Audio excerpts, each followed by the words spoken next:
Hello, everybody. Hopefully you can hear me. Hopefully I've set things up correctly. I'm Adam Steele for Hot Pole Studios, and I'm here today from my home office. As you may be aware, the UK is currently under another national lockdown, and yet I have work to do. Hope everybody's doing well. So I have brought some of my equipment home. Now, I will be doing more mixing for the German pop-punk band Mischwald tonight. And a great tragedy has befallen me. I went to my outside shed earlier and found that I have run out of beer. So, lemonade it is. Now, I'm going to grab my phone because my phone has a very, very clever... In fact, I'm going to go over to this view. A very, very clever thing, which I may have shown on the channel previously. There it is. And they've updated the software so the latency is much better. So you'll be able to see this. If I can get this, it says it's broadcasting. I might have to reset something. I don't know. Might have to activate it and deactivate it. Brochure online, everybody, online. Fantastic. It says it's broadcasting. I need to find a way to reset this. Well, that's weird. Oh, I know. I might have to just quit that. There we go. I see green lights. There we go. So that is my camera right here. So there's a bit of latency on there, but what we can see below my desk is the Signal Art Reamp box. I'll turn the light on. Which is the middle of this little sandwich. Please ignore the huge mess of cables. This setup is so temporary that I've not had the time to spend on neatening it, so I do apologise in advance. But that is currently going out to this monster. This is my Mesa Road King, which I have underneath my desk, and that's currently being fed by a tube screamer. My Boo Instruments 808, which is basically just a UK-made TS-808. I've also got the JCM 800, which I'll be using on the other guitar channels here. And I've got a few more pedals with me, including tucked over here, the Mosky Silver Horse, which is the clon, which I quite often use with the JCM 800. But this all goes into the Captor X. That's right, everybody. I got a new Captor X because the Captor X that I had on the channel previously was actually one of the press review units. Yeah, cable ties. Yeah, that is a good point. I was meaning to bring some cable ties back to the house to try and neaten all this up, but this is the first I've used this setup as it stands. So it's in a complete state of flux. I have no idea out of this what's going to stay, what's going to go. And so as it stands, it's all very, what's the word? Temporary. So it's a bit of a mess. But the fact stands that once I fire things up, and actually I will turn on the, turn on the Road King right now. Then that can be warming up the valves. And that'll be good to go whenever we are. The Marshall actually warms up a lot quicker than the Road King does. That's only a 20 watt valve stage, and it's a more modern design. So they've actually, yes. Yes, don't cough on live stream. Well, luckily I am isolated to my own home, so I can cough all I like. And yeah, it's fine. So what was I doing before? Let's open up one of the other, the previous Mischwald project, because I have been sent the new songs, but I've not had a chance at all to get them into the project. So you will see me doing that. Mischwald album. There we go. Let's load this up. The Reaper loading icon, if you're interested, is actually on the other screen. I've got... I took one of the screens from the studio, which is slightly larger for this desk, so that I'm not straining my eyes. So I'm not, every little thing that I can do to stop this from being, fatiguing and tiring. I'm also using the Slate VSX, as you will see. So I'm very excited to get this all rocking and rolling.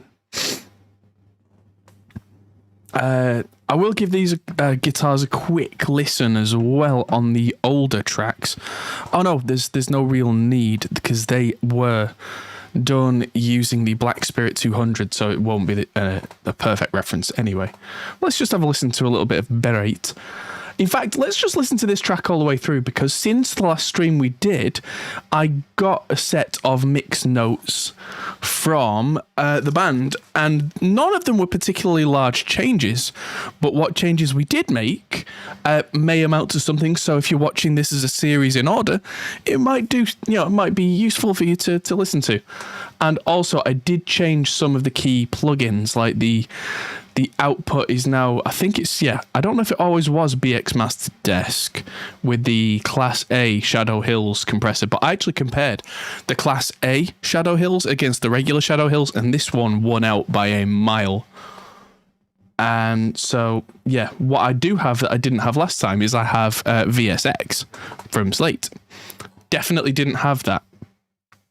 And the band found independently of me, but I also found once I got VSX, the hi-hats in this track were really piercing. And it turned out that I'd put a high frequency lift on the entire overheads, and there was a particular resonant frequency in the hi-hats that when boosted really was piercing. So enough talking from me. Let's listen to one of these three tracks.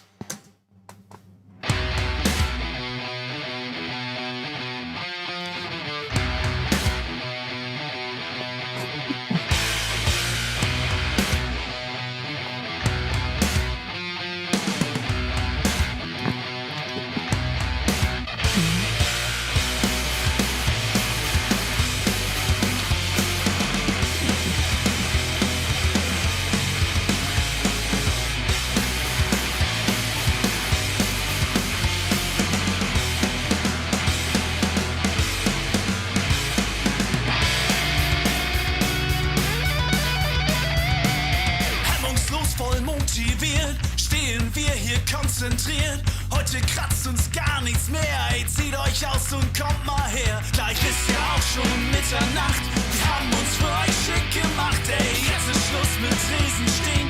Jetzt ist Zeit, um durchzudrehen.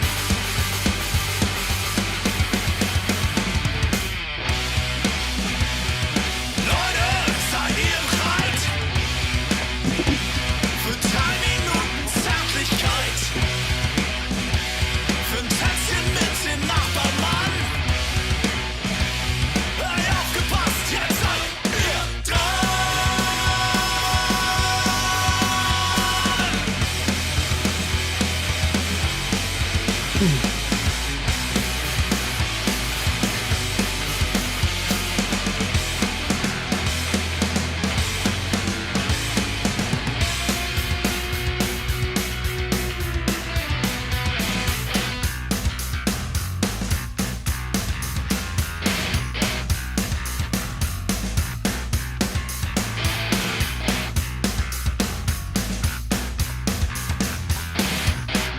Ja, dein T-Shirt nass bis auf die Haut.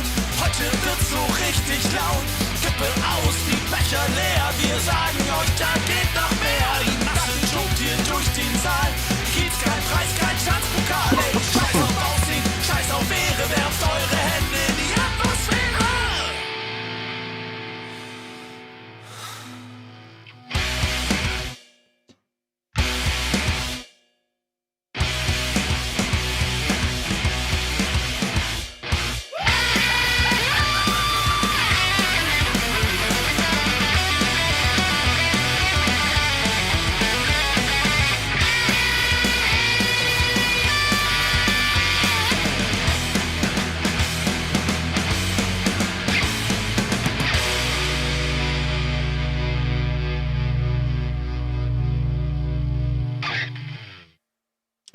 Not bad. I think I'm actually going to, before we even start mixing on the new tracks, do a very slight tweak now that I'm a VSX and I can hear things. Funnily enough, when I put the Adam S2Vs in the studio, which video's coming up on that very soon, I'm starting to hear similar things. The clarity of those real top-end speakers is scary. So all I'm hearing that I need to fix is the second guitar has a certain frequency in there, which the band did say specifically that they wanted a more aggressive tone. But there's aggressive and then there's something piercing.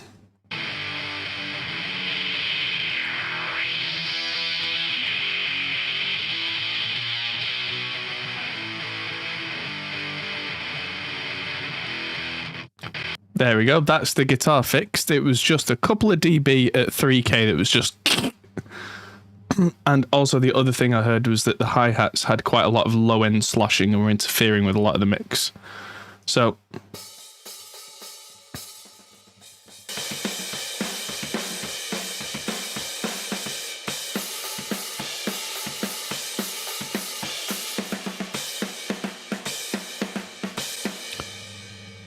yeah, something going on in the overhead channel. Let's just try scooping out the low end.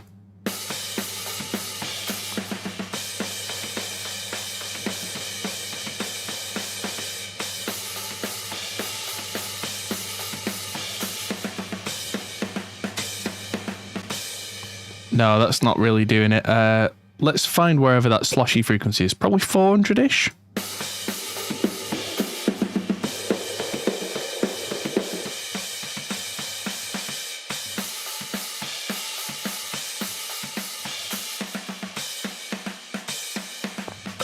And I am adding in a tiny little bit of extra low end to compensate for the fact that I'm pulling the level down and pulling the low end out.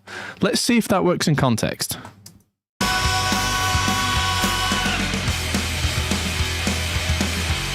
Yeah.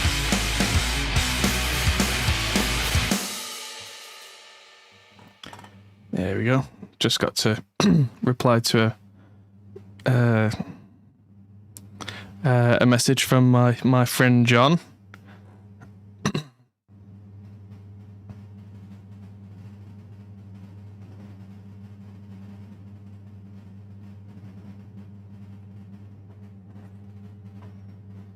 There we go.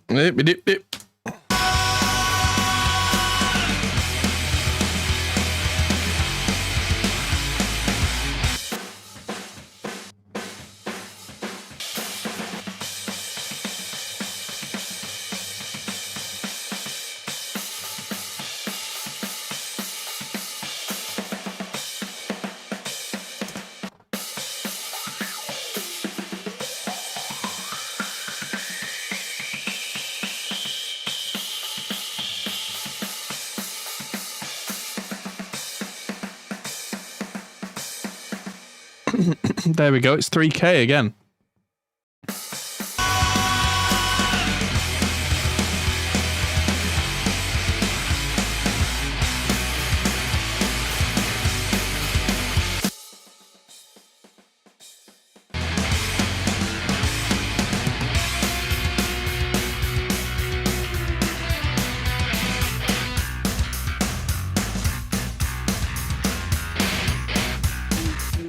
Sounds good. So I will export them later. So in the meantime, I'm just gonna save this project as songs 2 to 4 because the first one was Punk Rock in Summer. Now I'm gonna save it again as songs 5 to 7. Because I've got 3 more songs to add in here. And this is where I start grabbing the files. Definitely got a frog in my throat because I was trying to eat my dinner about 3.5 seconds before I went live. That's where the cough's coming from. There we go. So let's see what songs I've got to go in here. Let's start with... Oh, that's a hell of a name. Mauern und Stachteldracht. That is a brutal name. Where's the drums?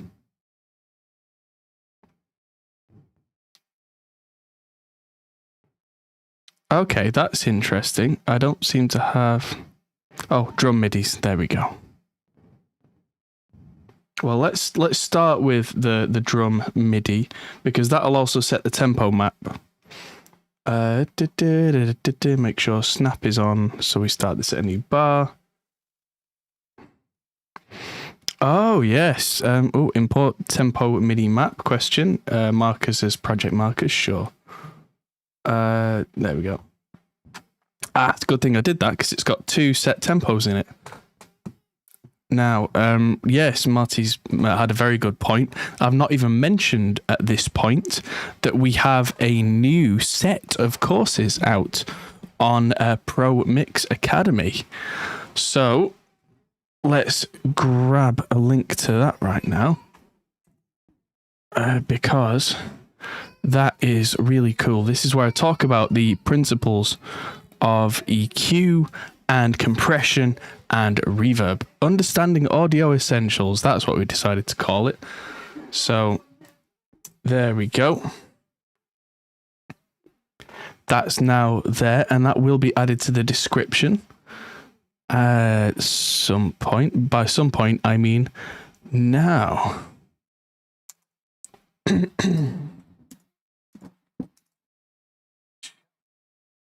This is from X.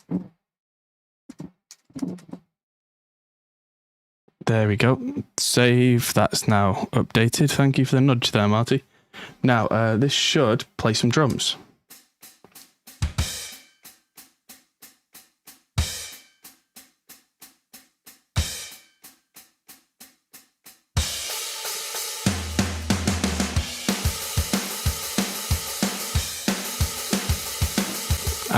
Right. Well, before we even add anything else, there's something that I can do to make this sound a bit more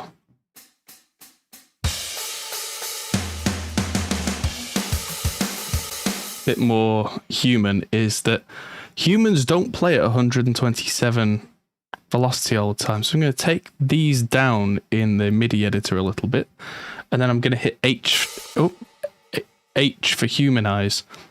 And then I can humanize the velocity of these selected notes just a little bit, so it sounds a bit more like how a human would play it.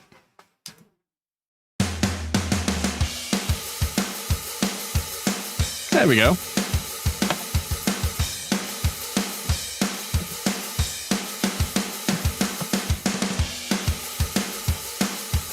There we go.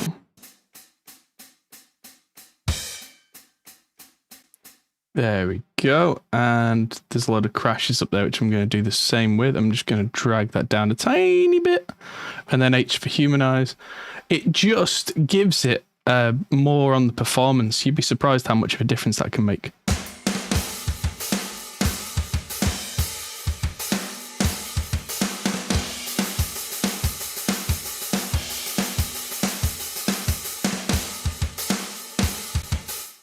There we go. That sounds really strange, but hopefully in context that'll make sense.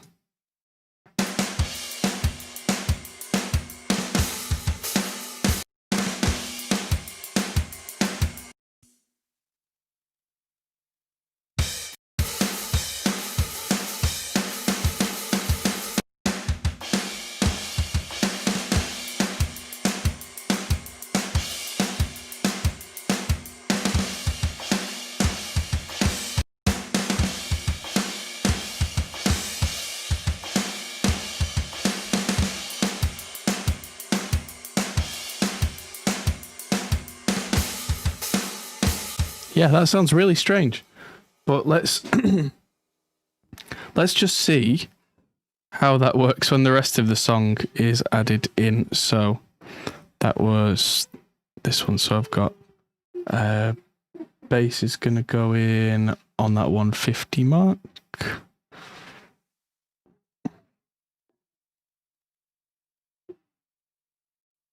And let's see how this sounds.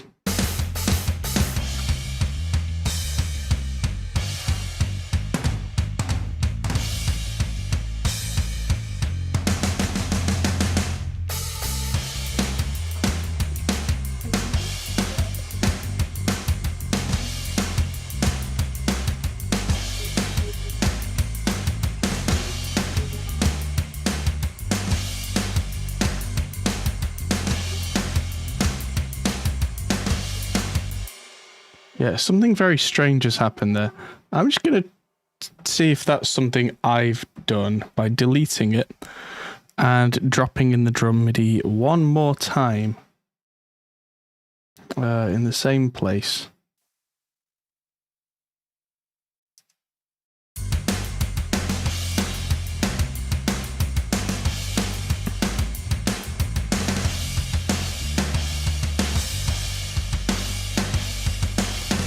There we go. Yeah, so whatever happened there, I did something.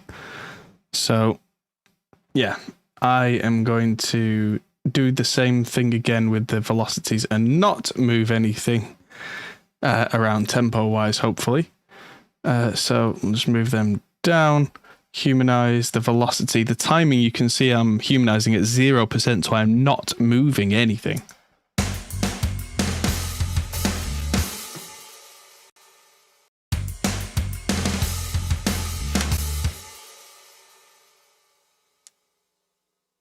Something very strange is going on.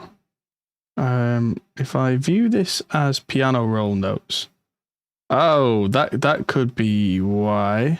Maybe, I don't know. So yeah, humanizing things shouldn't affect the non-selected notes. Something's odd here. Guess I'll just have to leave it. Because yeah, me hitting humanize is moving the notes I've not got selected. That's really, really bizarre. So I'm just going to leave that alone.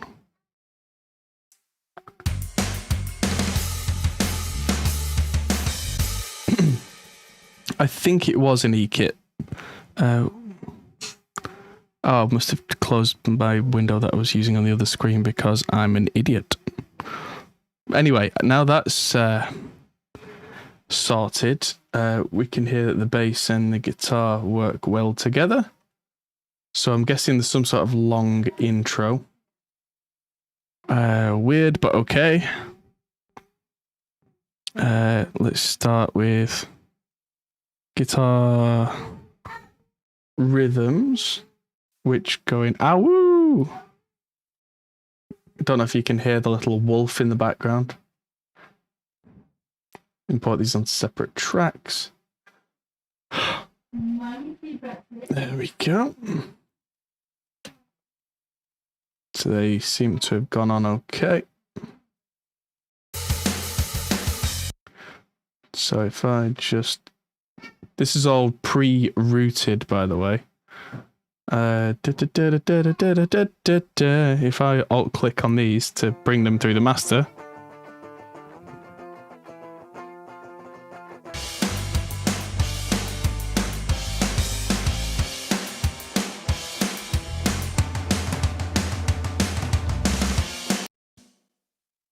That doesn't sound like it matches up with anything. Why is the bass all the way over there? Oh, right, because I've chopped it. That's right. Just going to hide the mixer for a minute. Because that's where the... This isn't lined up. Going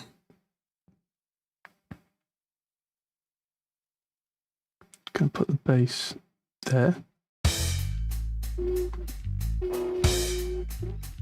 I'll bet that's where the bass starts.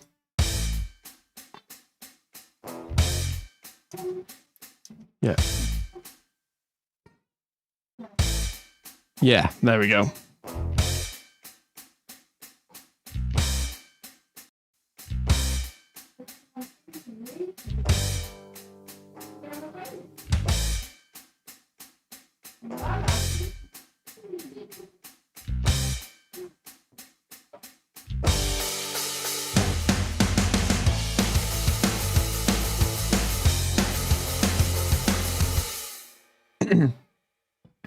I may not be an idiot, but sometimes I do idiot things, and it's good to know that everybody does idiot things once in a while, because that makes it okay.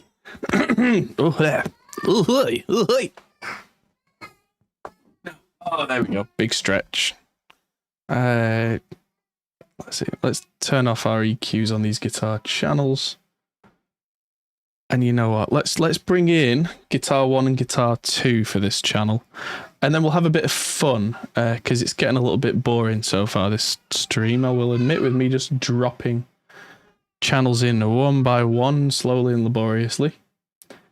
So, I can't remember which one of these two is the more punky one.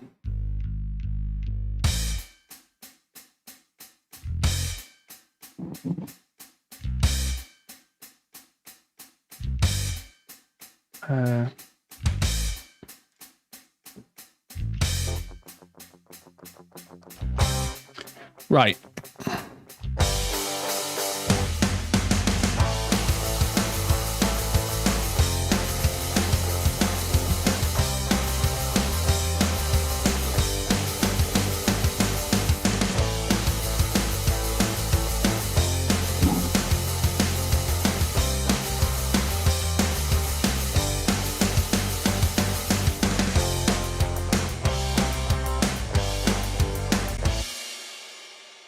Right.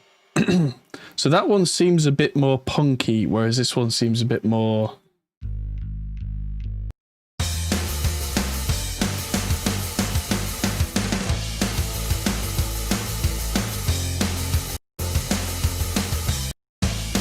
Right, no, so the ones that I put in rhythm 1 are the ones that have got the top lead line, which means they're probably the ones I'll want to put through the Marshall, whereas the ones with the chunkier chords are the ones I'll probably want to put through the Mesa. Because that way, the top line stuff really cuts through over the top with a Marshall with a bit less gain going on. Okay.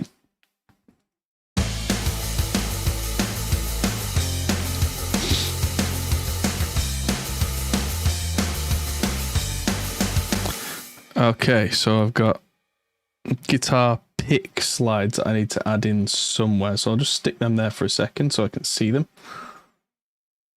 Where the flipping heck did they go?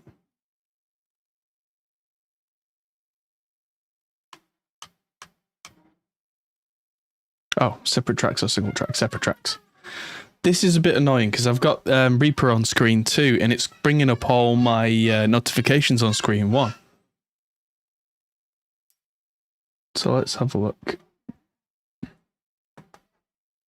So what I did there, to fill you in, is I held down Shift and used the up and down arrow keys to make everything look bigger without actually, you know, turning anything up. It's just so I can see the waveforms more clearly. So I am going to do something with these.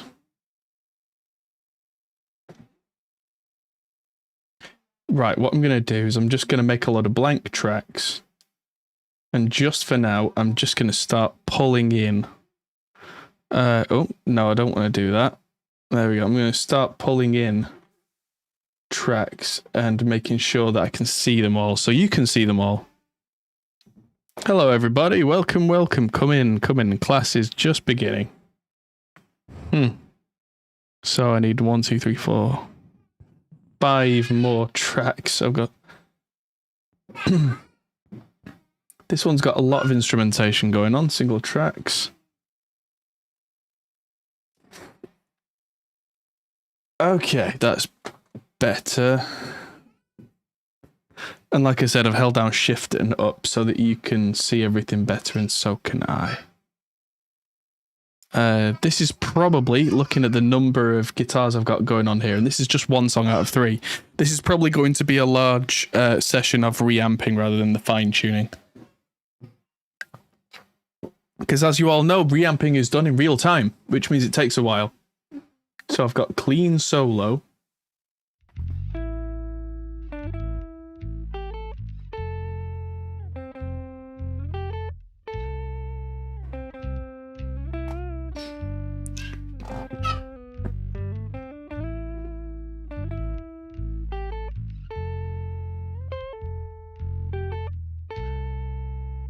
Ooh.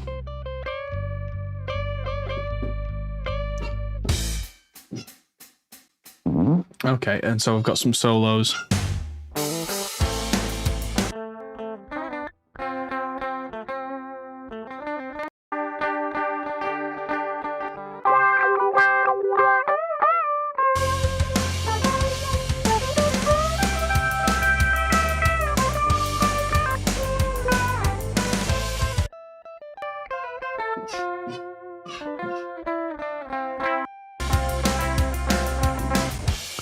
Okay. Hello, everybody. Greetings to Russia. Hi. Right, so yeah, it's mostly going to be a reamping evening this evening. So I'm just going to make a region and call this song 4 for now.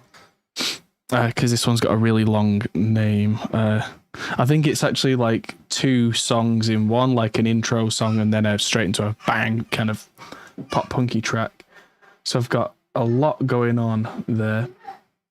I will, now that I've got these in, I can clean the intros up for these and the bass and do the thing with these where I go to the action of strip silence, which is on this window. So if I just type in SIL for silence in the actions window, remove silence. Sorry about the noise in the background. That's the noise of my daughter having a bath. Okay. So there we go. That looks a bit more reasonable now. Now, none of these are in place for routing, but what I'm thinking is going to happen with these songs is that one of the 2 guitars, and they're all doubled guitars in rhythm, is going through channel 4 of the Mesa Road King. And then I think the rest is going to be using the Marshall because the Marshall's got less gain overall, which means that you can stack more channels and it won't interfere as much. Okay. So yeah, set rubber duckies to stun. Yeah, wait till I've got some alcohol to do the mixing. I think Al's onto my secret. So let's look at the next song, which is called The Reaper. Well, it's a German song, so it's probably called Die Reaper. No, I'm being silly. 30 MIDI markers and cues. Okay, so this one's got a lot more going on. And that's really cool, actually. That shows me exactly where everything is. So the band, looking at it, have been working this out. So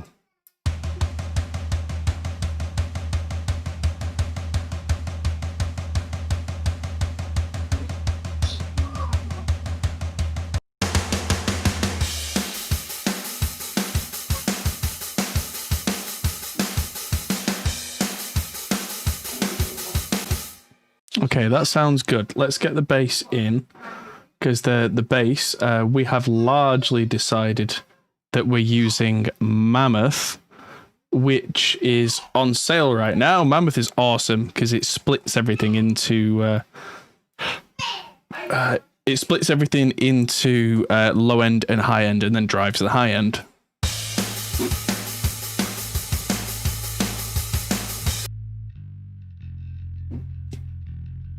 This song sounds very low levels comparatively, so I'm just going to hold down shift and drag this up to make it hit as hard as the other tracks. In fact, I'm going to do that a little bit with the previous track as well, just so we've got some consistency level-wise. There we go.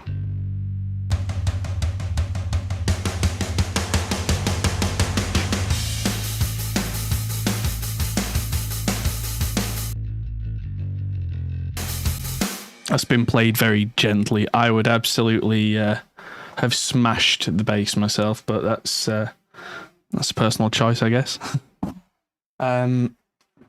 Let's look at the rhythm guitar one, because I'm sure there'll be 2. Yes, of course there are. Guitars, clean, lead. Oh, there's lots. So let's get guitar rhythm 1 in here. And move them to the appropriate, separate tracks, to the appropriate channels. There we go.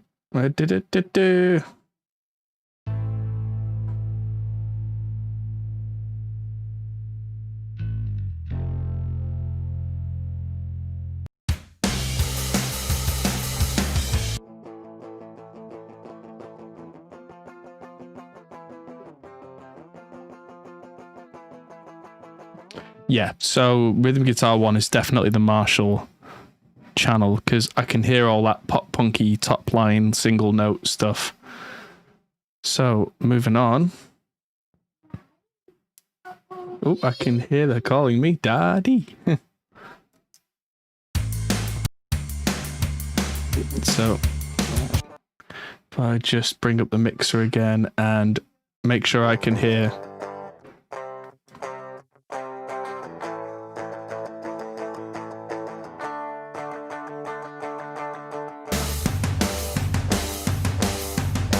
Yeah, that's going to sound great. Okay. So there's some EQ there, which I'm not going to use yet on these songs. So make sure that's all disabled, just because that's, I can see it's like controlling resonances, and the fact that there may be completely different resonances using the Captor X than there will be with real microphones. So, yes. Cubase sucks, Reaper forever. I mean, Cubase isn't that bad, it's just not what I like. My good friend John from Monuments swears by Cubase, and I keep trying to get him to come over to Reaper, but I don't think he will. 3, 4, 5, 6, 7. I need 7 guitar tracks. I have 7 guitar tracks, so I will pull these in, and I think I've moved up. Yeah, so that's one too far away. There we go. So these are all a little quiet in level, but not the worst. So these, I will do the strip silence thing again. There it is under my most recent actions. And that will clean it all up nicely. There we go. So yeah.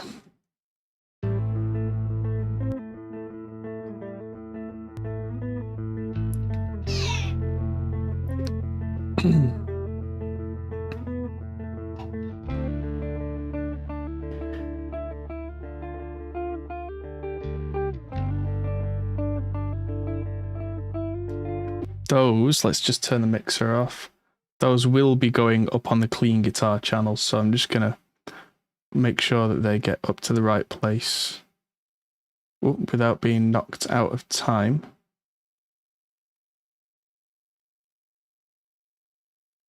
I'm holding down.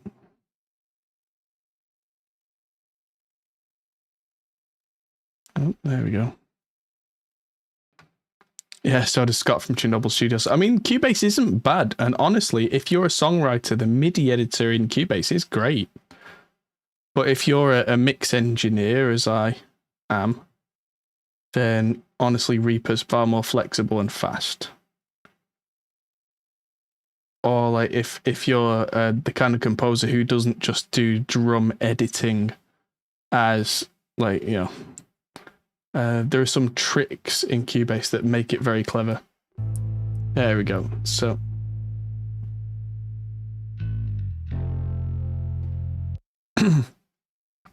I might automate the gain on Mammoth to take away that buzz.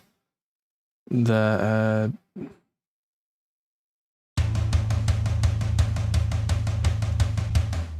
we go. So yeah. What I forgot on the master bus. Same as always, I'll try to take over the world. On the master bus this evening we have... Come on, you flipping... There we go. That should clean it up.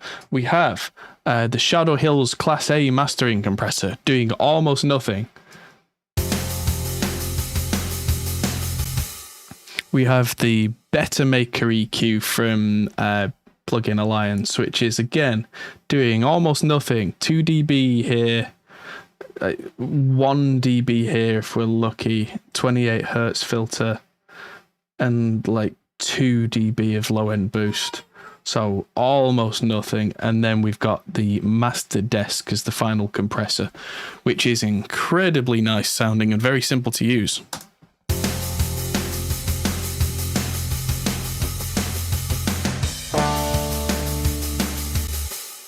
Yeah. There we go. I mean, there is something to be said for just getting used to a program. Like, that's all the hi-hats that are absolutely slamming in my ears that don't need to, because humans don't play that hard. And There we go. Humans on hi-hats go ta-ta-ta-ta-ta-ta. We don't go ba ba ba ba ba ba ba ba. It's not human. We don't do that. Even the hardest hitting drummers don't do that.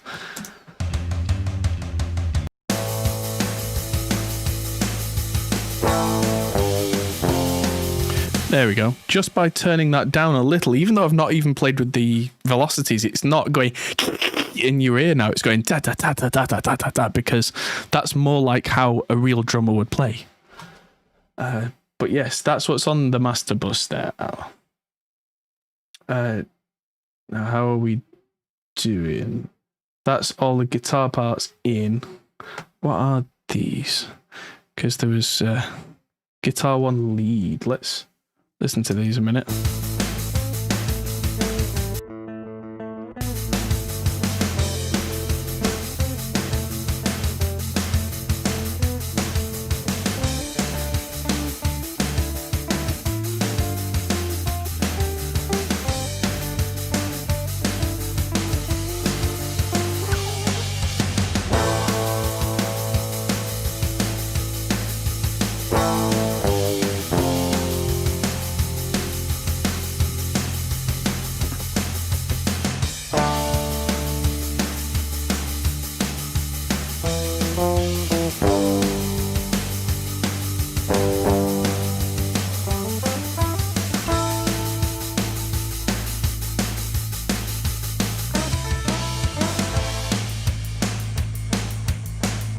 Okay, so that's all in. Let's select all this and make a region out of this song as well, so that I can come back to this. This is the Reaper,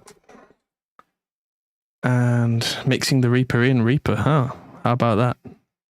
And Voik Bin is the last song, which I'll make sure Snap is on.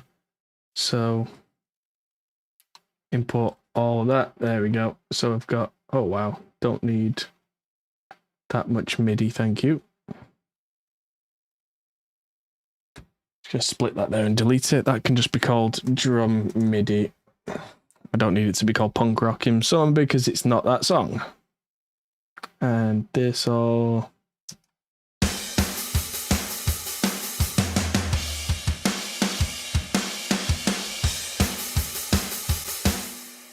Yep, same thing. It's all hit a little too hard. There we go.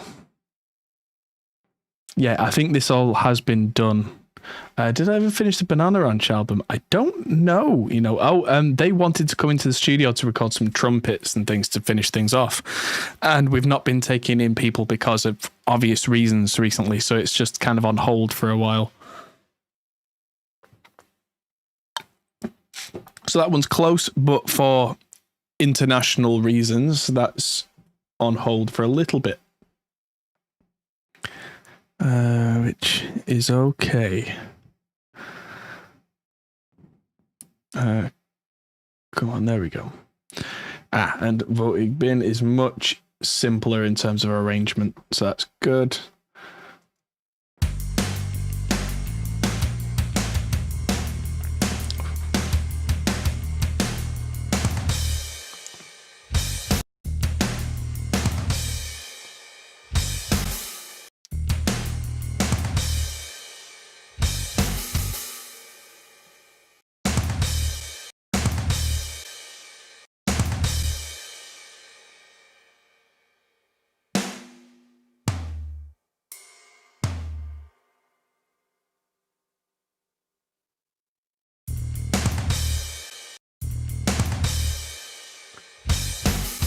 Okay, if that's how the arrangement goes, sure. So this one's got two sets of rhythm guitars and a lead, and that's it. So that's cool. So single tracks. Just check that these are the more Marshall-y, single leady stuff. And they are. That's good. It means that the two guitarists in this band also have quite a good identity. That they know what they like to play off against each other, which definitely helps with instrumentation.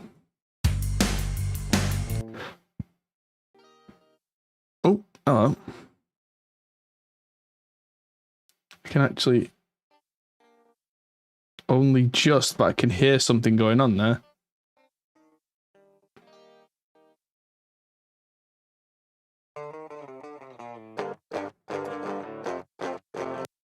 This could be a case of automating the gates to be open.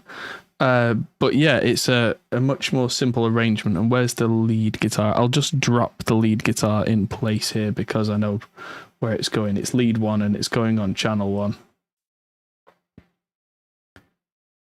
And that's that. It's not very loud. But yeah, that's all looking good so far. So what I'm going to do now is begin the epic reamping.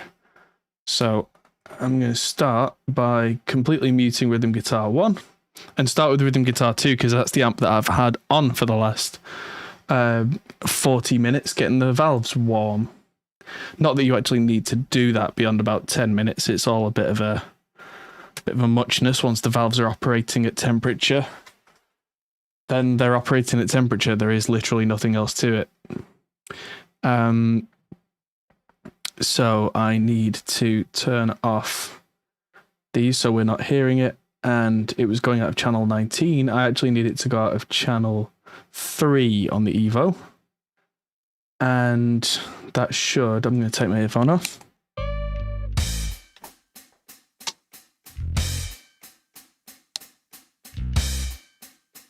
Oh, yes. The Captor's sounding like a hairdryer, so something's happening. This is good. So I'm going to just solo the entire rhythm guitar channel and just monoize this for a minute. Delete 2 of these mics because I don't need 3 mics here because it's the Captor coming in, so that'll simplify things a bit. And get this, which is Cap X. I think I'm on input 4. Soon find out. There it is. Yep. Bingo.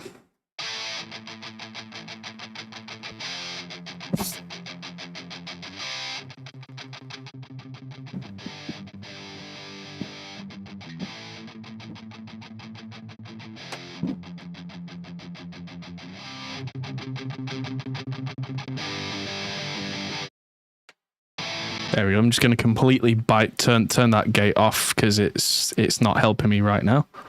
And let's listen to how this sounds, because it sounds like this actual guitar is really bright. And I'm also going to bring up the Torpedo remote. Not remote.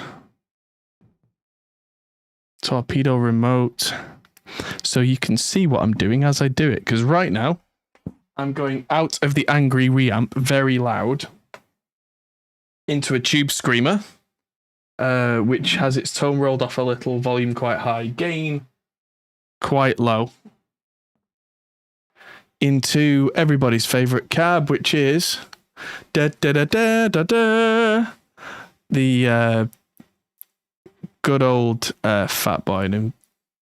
Not Fat Boy, the 4x12. Hello, Nicola. So I'm just going to play this for a bit and get a sound that is okay.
There we go. I think that's okay. We don't have things like presence and depth controls on the Road King. Oh, we do have presence. We don't have depth. So it just is what it is, and it's that fizzy, buzzy.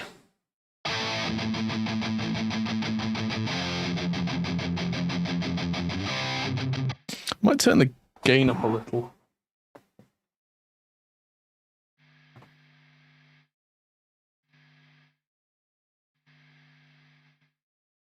Ah, there's already a gate on the Captor X.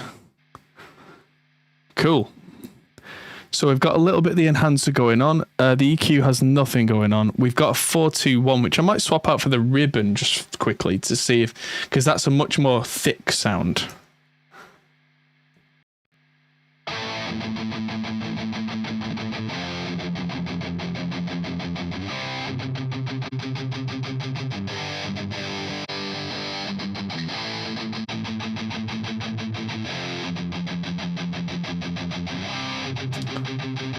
That's the sound. That's the sound right there. My favorite heavy, chunky guitar tones are actually an SM57 and an AKG D112, which sounds really weird and is really weird, but it works because the mic's naturally got that kind of chung chung kind of scoop, and that's the only way to do it. So, oh, hello.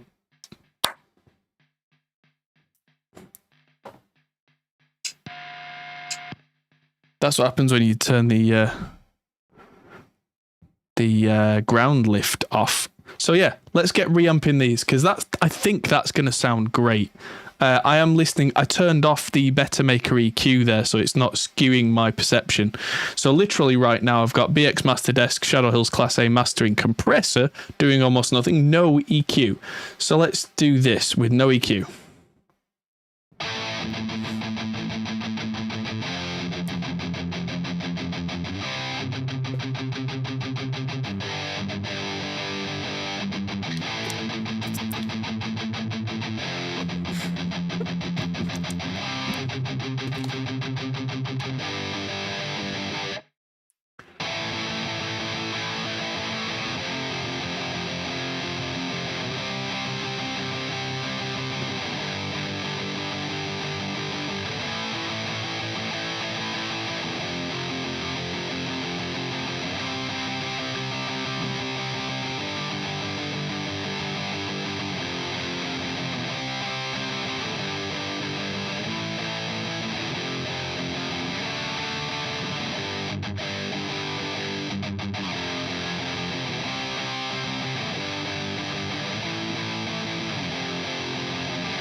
Good question from Marty. Do you switch VSX headphone rooms when reamping? Now, I'm going to say no, but it's a good question because I've not actually done this before.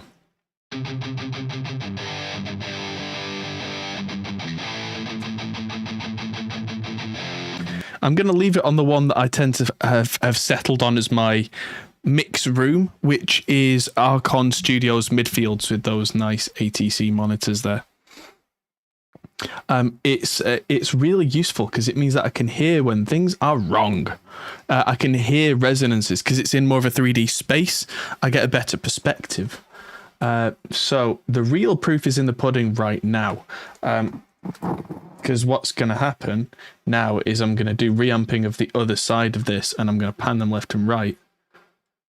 And this is where we see whether I've done it right or whether I've absolutely cooked it, to put it nicely. So let's just see how this sounds.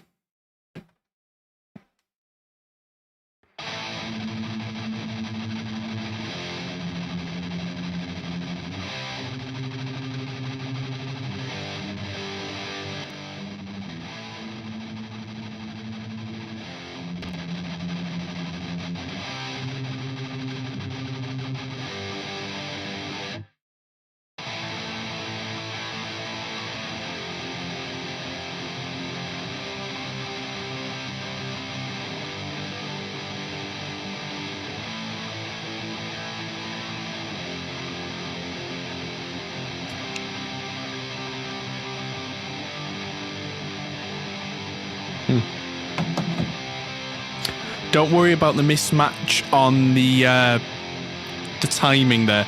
That's the reamp coming in late. It will correct itself when I hit stop.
Nice. That typical dual rectifier tone really reminds me of Rammstein. I've been listening to the Mutter album recently, and it really surprises me how much they really scooped out the mids in the mix for that. Unless you're really listening, you can't hear the mid detail on the guitars at all, but it works perfectly for those mixes because there's everything else going on. So if I just take record off for a second, we'll just listen to this in time.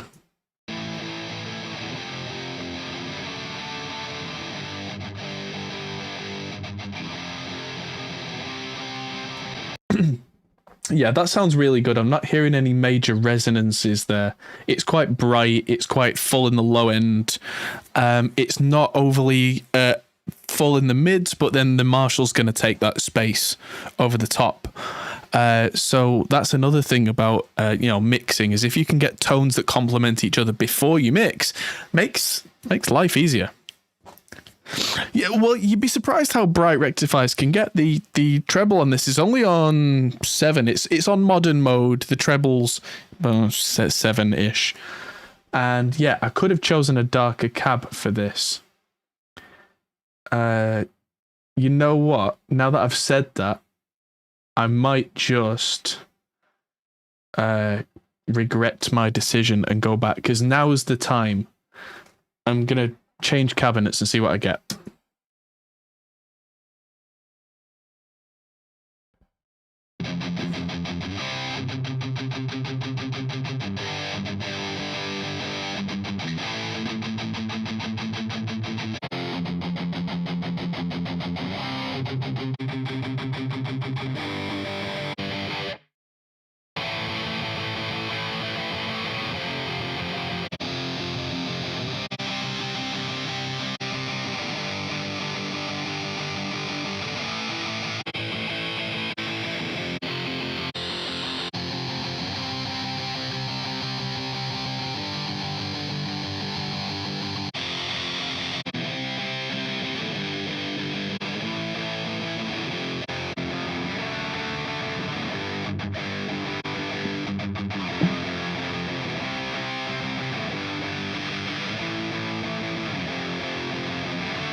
Yeah, the Redback Tall Beast just chugs a lot better. And I've switched to some weird mics. So I'm using the Audix i5, which is like an SM57, which is a bit brighter, a bit more... doesn't have that thing in the mid, which is what I definitely wanted to avoid. And the ELAM, the Telefunken 251, which is an incredibly expensive microphone, and it sounds expensive. But the two of them together on that cab, and I've been playing around with the enhancer as well, just to finalize the top end and bottom end. It's going to sound a little dark now, but yeah, I'm going to go for this. I'm going to track this guitar like this.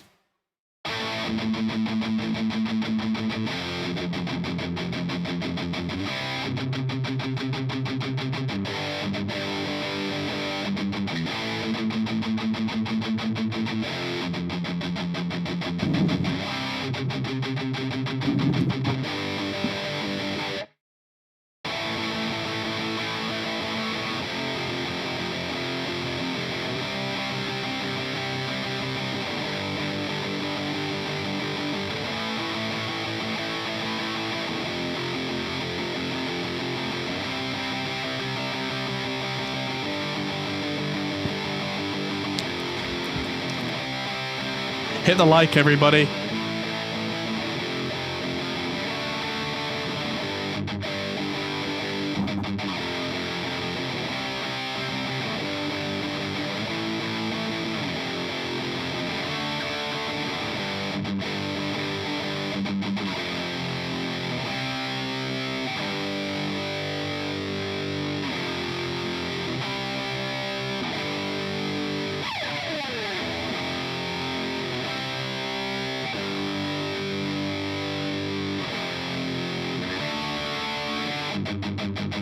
Two, three, huh!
Yeah, you know what? I'm glad that I went back to redo that, because as much as that's taking an extra 10 minutes, this should make the mixes sound that much more absolutely huge. Excuse me. There's something trying to come through the... Oh, that could be the actual internet that I'm using to stream goes through the power lines, and that might bleed over a little bit. It's weird, but that's what it is. So let's pan that to the left. I've now enabled this one on line 3 output. So let's get this rolling and get this Road King sounding like a hairdryer again.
Yeah, that sounds great. And then I've put the SSL 4000E on and just gently basically reset everything and then touch it just with a bit of low end scoop. I might take that out a little actually. I do want it to jug a little bit in the mix. Just not have that super low rumble. So let's see what this does on this next track. So I'm just going to send to this. Yeah, no, it's funny.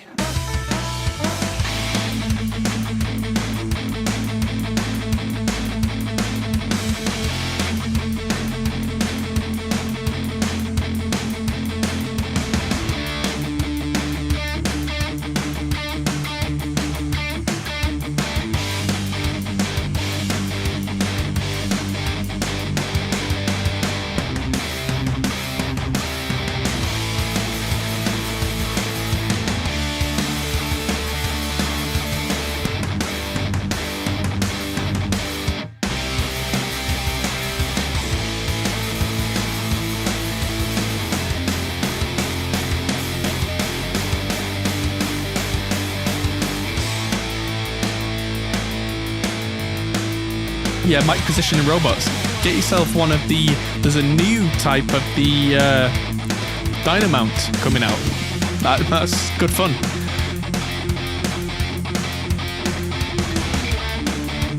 I really want one. John Brown's got one, and it's really cool because you put it roughly where you want it. You go in the next room and you've got a control and you listen and you just move it without getting out of your seat. It does exactly what you always did, but you don't get up and move your ass.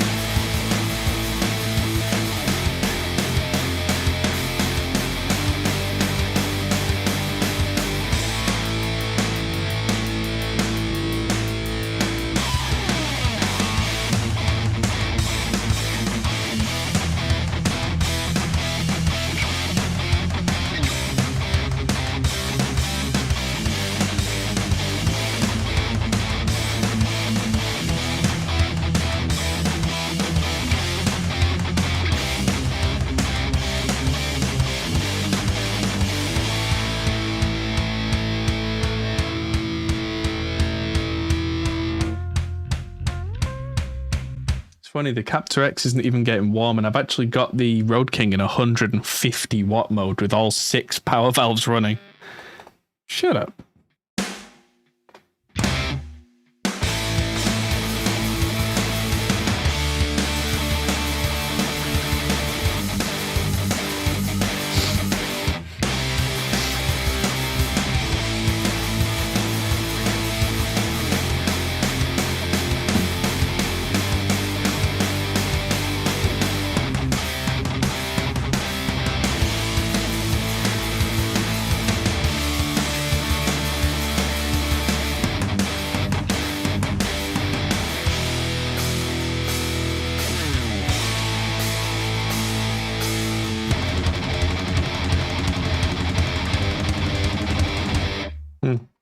And yeah, this is going to sound big, this song, I think. So I'm going to pan this back off.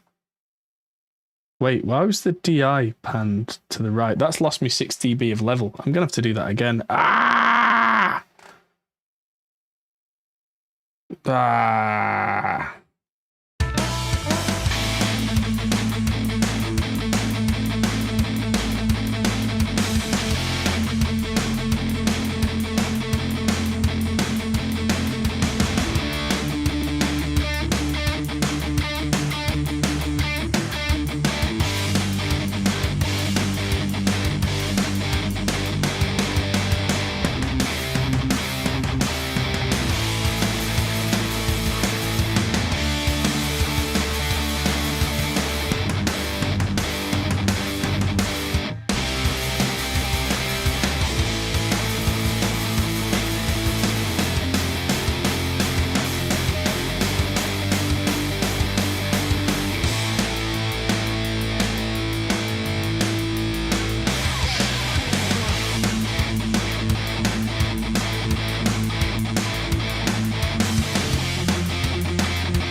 Yeah, snare room does sound huge. I like it. That's mostly the actual room sound in Superior Drummer 3. We do have a snare reverb, but I'll just solo the kit for a minute.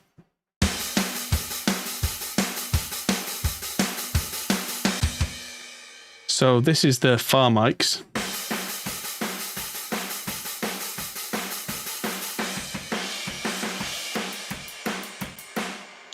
Which is pretty big sounding. And actually the close mics have got a load of bleed on as well.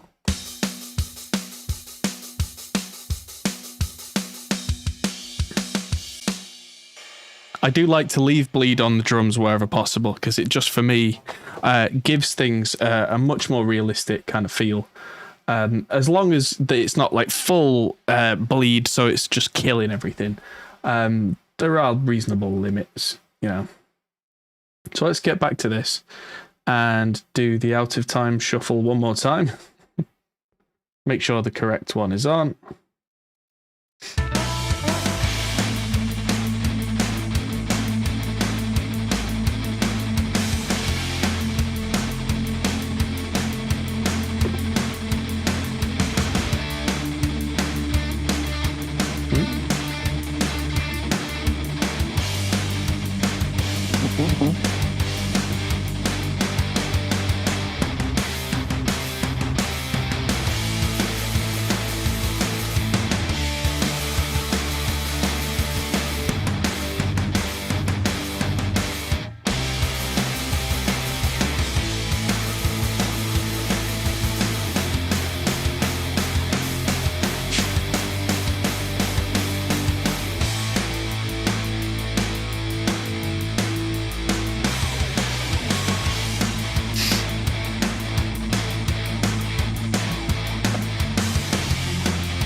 Yeah, to be fair, I do think the drummer actually played this on the E-drum kit and then trimmed it to be more perfect, so...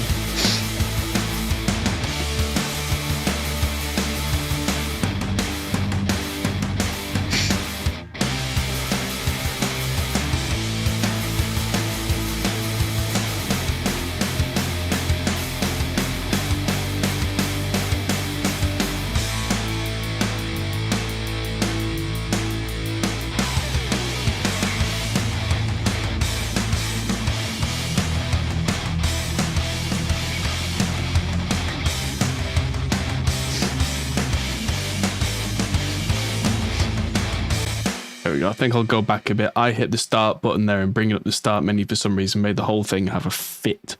So I'm just going to carry on from there. Just in case.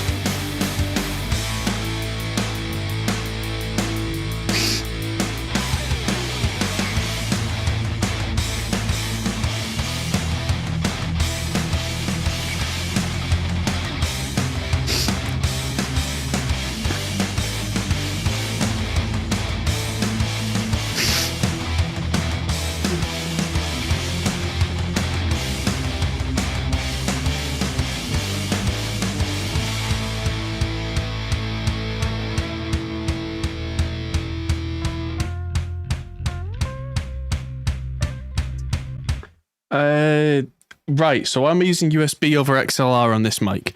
It's just because of simplicity.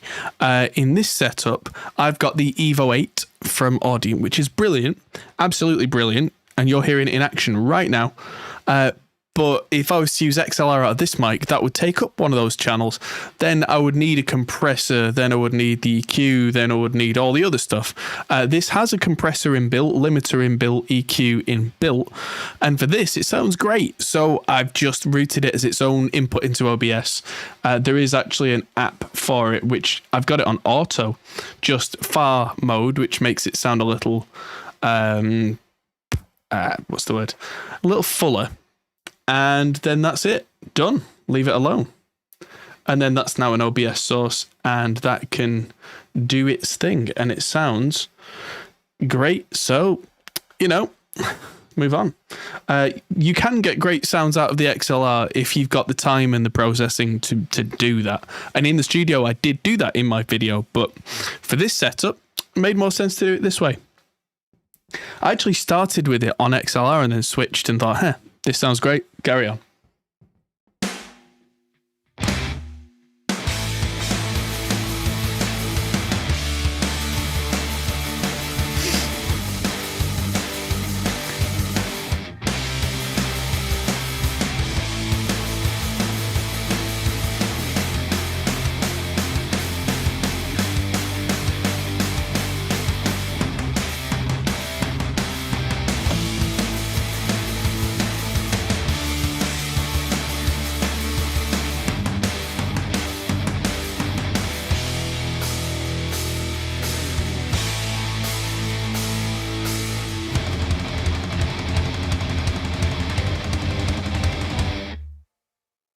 Trying to decide between this and the PreSonus one. Well, I guess I'm a little biased because I have this one, but nothing I've ever had from PreSonus has lasted very long.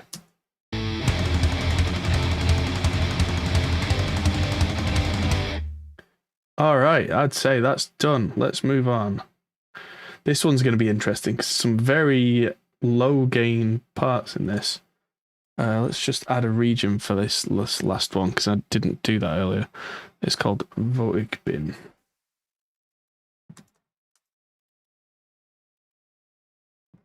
Right. Okay. Can't keep stealing the SM7B from the studio. Well, I managed to do it for the best part of a decade, so I'm sure you can get away with it a little longer.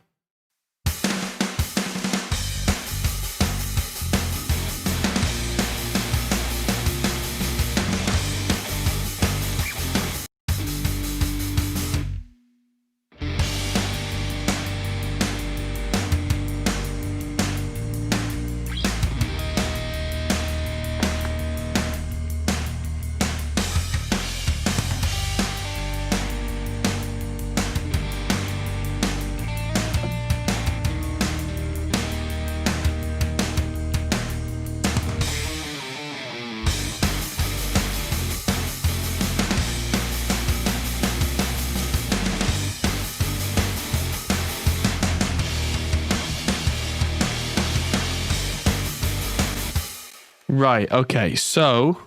Oh, where I am. Thank you, Marty. So, this has some sections that drop down. There's a tube screamer in the channel path right now. And it sounds probably to my ears a little too gritty with the tube screamer. So I'm going to physically reach down and turn the tube screamer off for these two quieter sections. Let's listen to the bridge with the tube screamer on.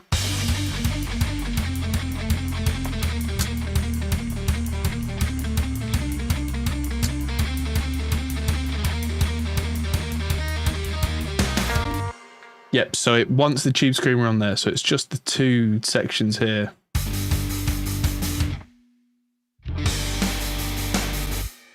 This is going to be interesting. Let's record this in. Let's mono it up so we can hear it a bit clearer.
Oh, that is where it ends. Okay, cool. So 2 questions that just came in that very much go hand in hand. One from Martin, one from Aceman. Are you reamping out of necessity or by design? And from Marty, is it more expensive to have you do reamping on top of mixing? So it is pretty much by design. And generally speaking, it doesn't cost more to have me do reamping as well, because with bands I work out generally a package. If you happen to be in a world-class studio with a great engineer, with great guitar amps, great mics, and you can send me that, then there's no need for me to do reamping, especially if you know exactly what your tone's going to be. But generally speaking, bands don't know exactly what the tone's going to be, or they don't have the exact equipment, or, generally I like to have the option of doing reamping, and generally I do end up doing that because I find that tone hunting is a big part of mixing for me, especially in rock and metal. The guitar tone is everything. And if the guitar tone is okay but doesn't work with the song, it's a massive pain to try and make it fit in a mix. Whereas if I can just run that same performance through the right head and cab for that song, or for that performance, or for that band, or whatever it is, it generally tends to make the mix fall together very easily, and that can actually take less time and less effort and have better results than working with, someone sending me a guitar rig setup, or, something they've recorded in their bedroom. Because, this is a 150 watt amp that I'm running now, and if I ran this in the studio, last time I ran this amp in the studio at this level, Liam, who lives 2 floors above, sent me a message saying, can you turn that down a bit? But it sounded beautiful, and that's the volume I'm running this at now. But the Captor X is the thing that really makes this all possible. And yes, so I do always work out a per case basis rate for bands with mixing, but the reamping doesn't tend to cost more. If it's some sort of prog band where they've got 20 full tracks of guitar per song, then that's a lot more of my time. But yeah.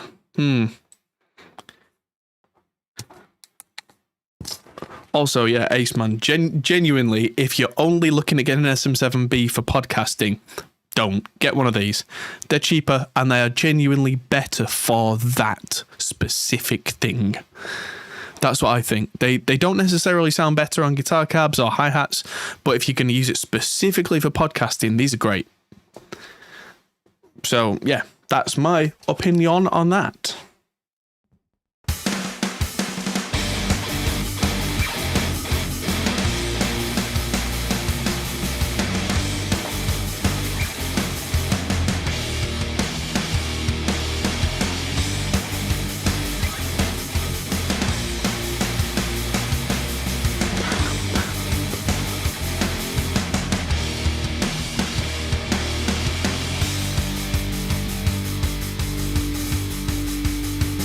Click.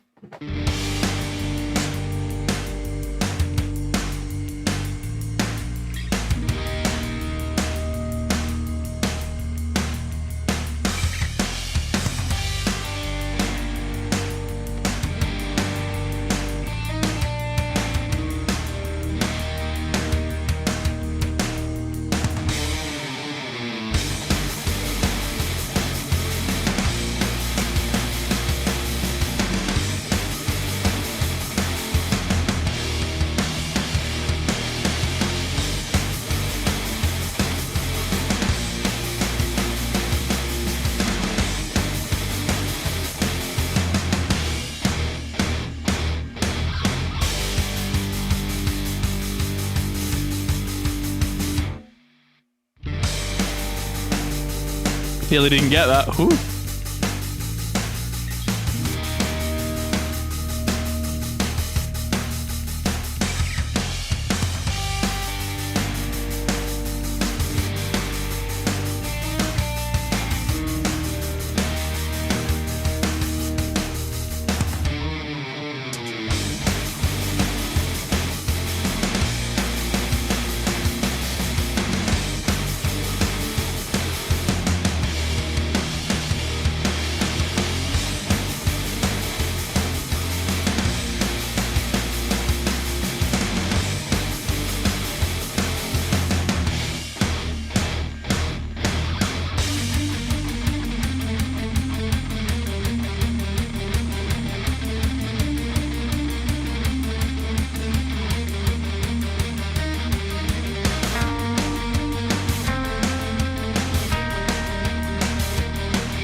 Lovely. Okay.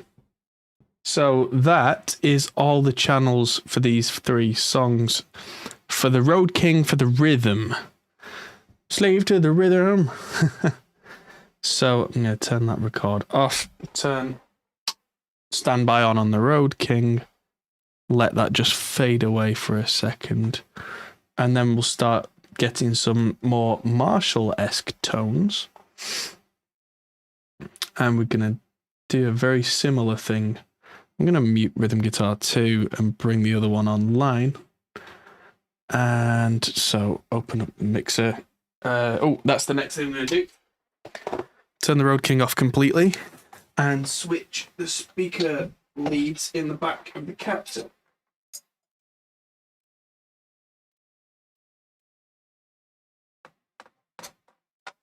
There we go. Just checking that's going in the right one.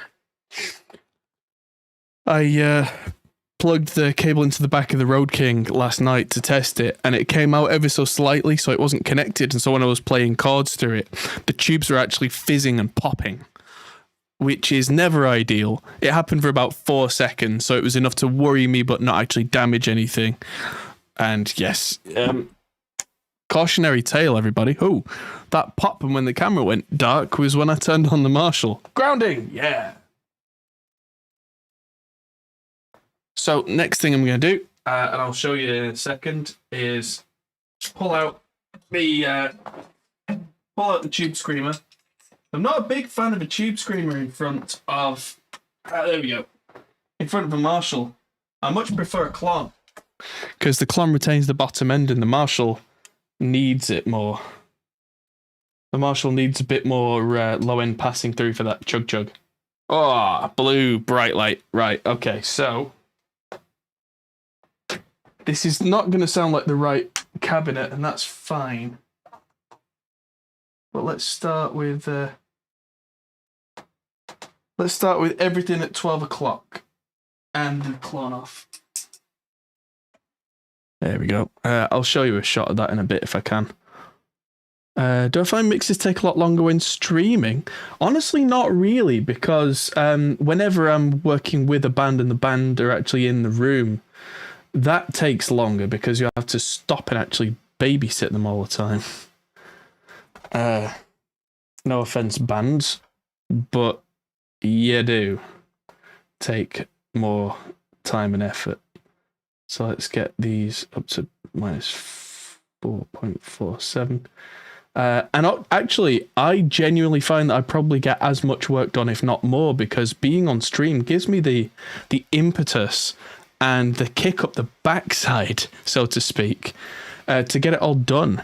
Because when it's just me in the studio, I can get a little bit, I don't know, not lethargic or complacent, but just if there's no one pushing you to do the next thing, then I don't have quite as much get up and go.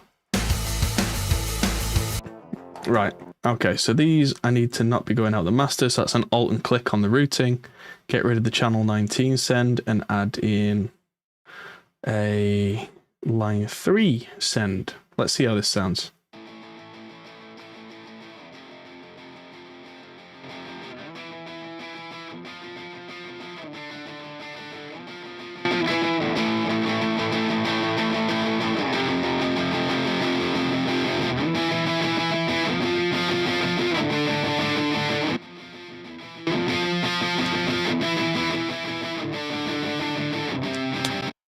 Right, so what I just did is there's a click button on the front of the Marshall, which, on the front of the Captor X, which is the low and high sensitivity.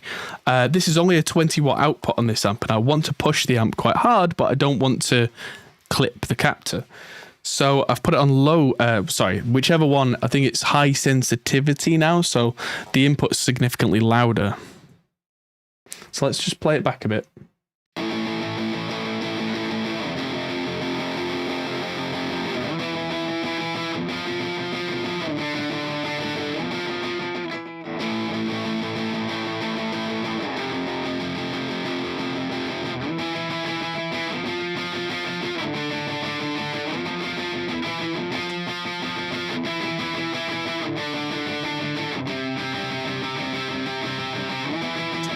There we go. That's sounding good and attacky and martially, but that's without the clon. So let's kick the clon in as well.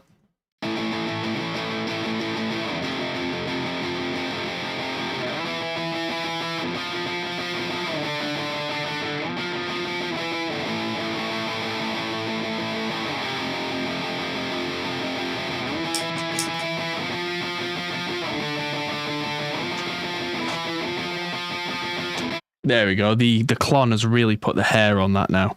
Let's pull up the camera and show you this setup. It's very similar to the previous setup, but it's different enough that you might be interested.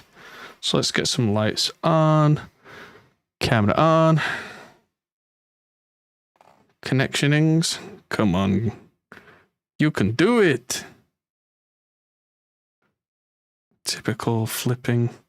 There is now an official NDI program, but it's another 20 quid, and I don't want to pay another 20 quid. Yeah, so there we go. So now we're going absolute full volume out of the angry reamp box into the clon, the silver horse, and then into the Marshall's high sensitivity input, which is really pushing it.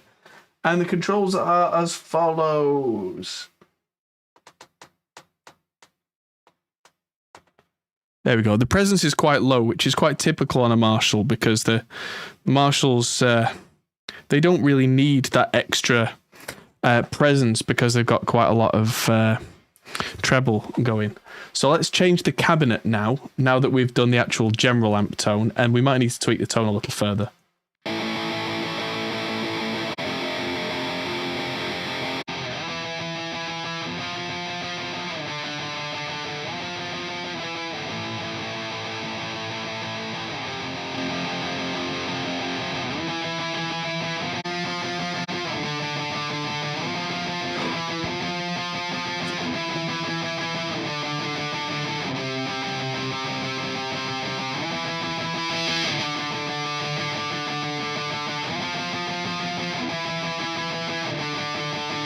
Yeah, that's sounding like classic Marshall to me.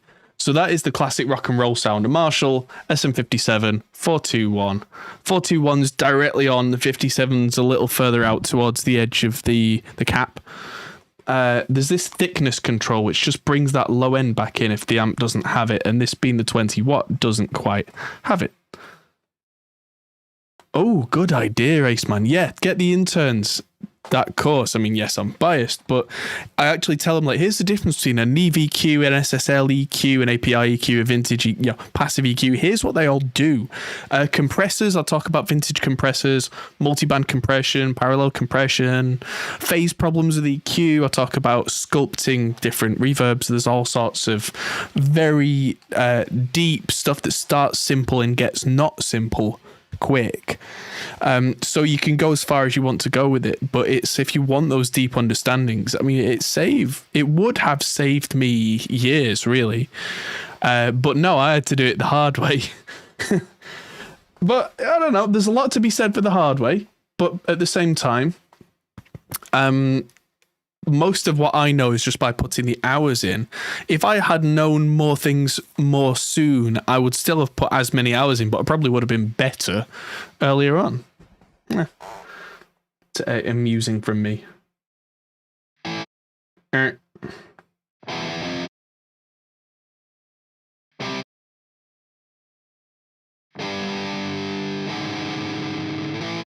Ah.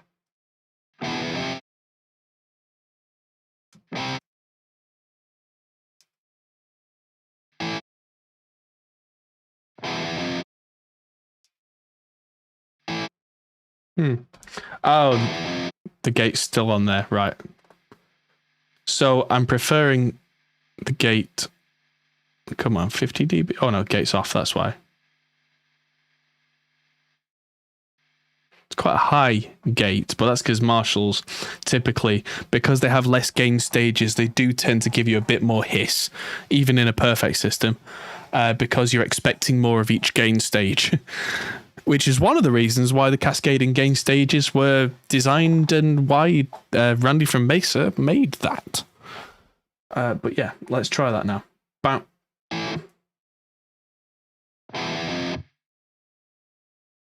Right, let's see how that sounds in context.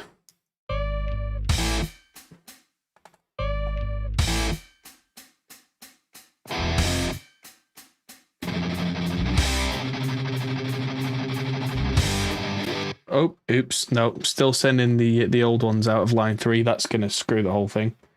Be careful of that, everybody. If you try and send 2 sources out to a reamp at the same time, it will literally play them both into the same amp, which sounds like mushy garbage.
Two, three.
Yes.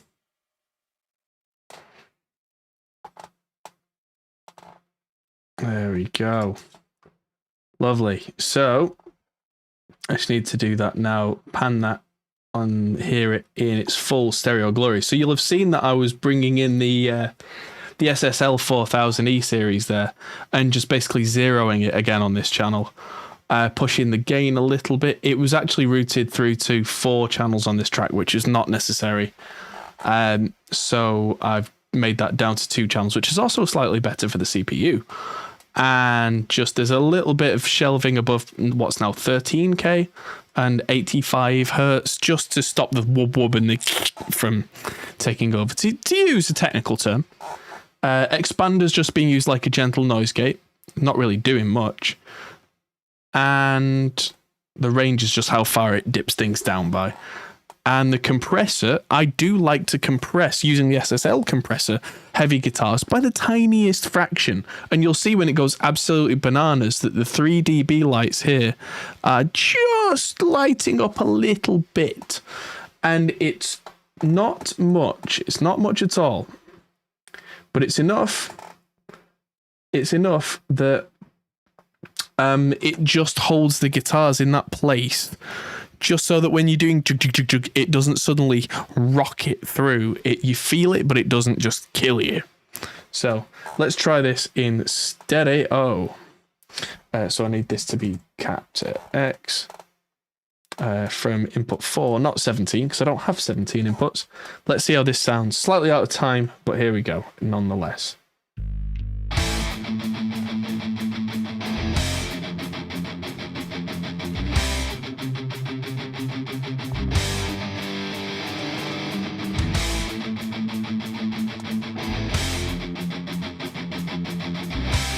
Oh yeah, it's muted. There we go.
2, 3.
Hello, David on Twitch. Good to see you, and thank you very much for buying the new course. That's always appreciated. I hope you get lots out of it.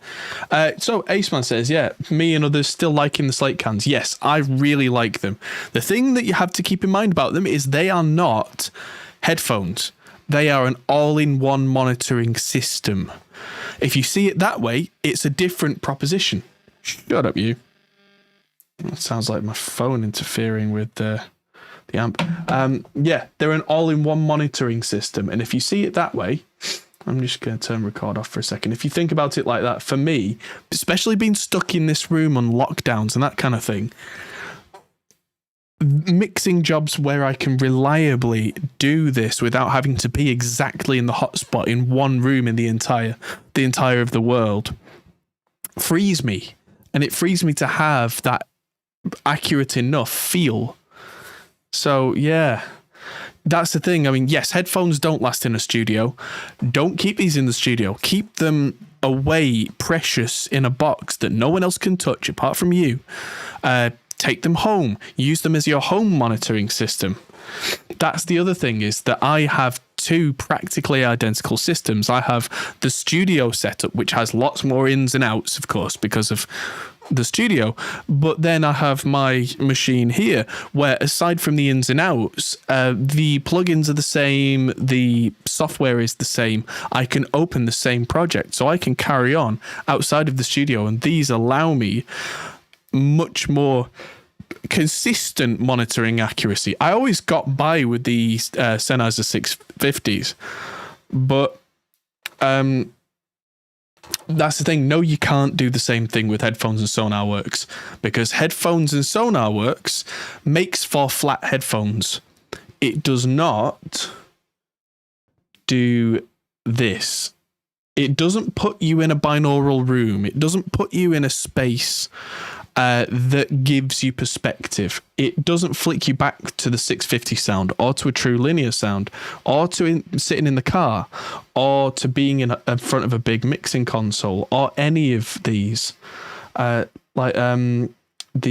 cars are really good. There's Howie Weinberg's mastering room, which I don't like the sound of, but I don't have to like them all. In fact, I don't have to like any of them. I don't like the sound of my car stereo. I don't really like the sound in my live room. I think it's too, I don't like the sound in my control room because it sounds really clinical and everything's right in my face. That's what I need for mixing, though.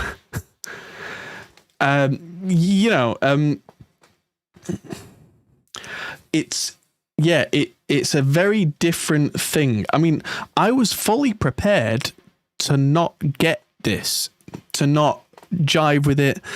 And honestly speaking, these aren't quite as comfortable as the 650s, which I still have right here. I was using them earlier. Here they are. I was doing some video editing today, and I used the 650s because they're comfortable and because I wasn't listening critically. I was just after using something really comfortable that could let my ears breathe. And you know what? If they could use 650s in collaboration with the VSX software, I'd be on that. I would pay a lot of money for that, because that combines the two things. Oh my God, the foam in these is just gone. I've just noticed the foam in these is just solid because I've just sweated and pressured them to death over years. Sorry, that's way off topic. So the actual headphones themselves, they're okay. It actually feels a little bit weird talking in them. I might come across a little bit more shouty today than usual, which I do apologise for if that's the case.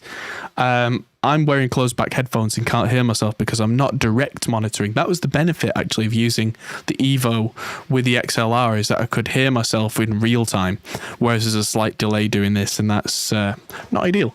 But the fact that I can feel this out it's so nice that I'm sat in my office and I can feel out a mix.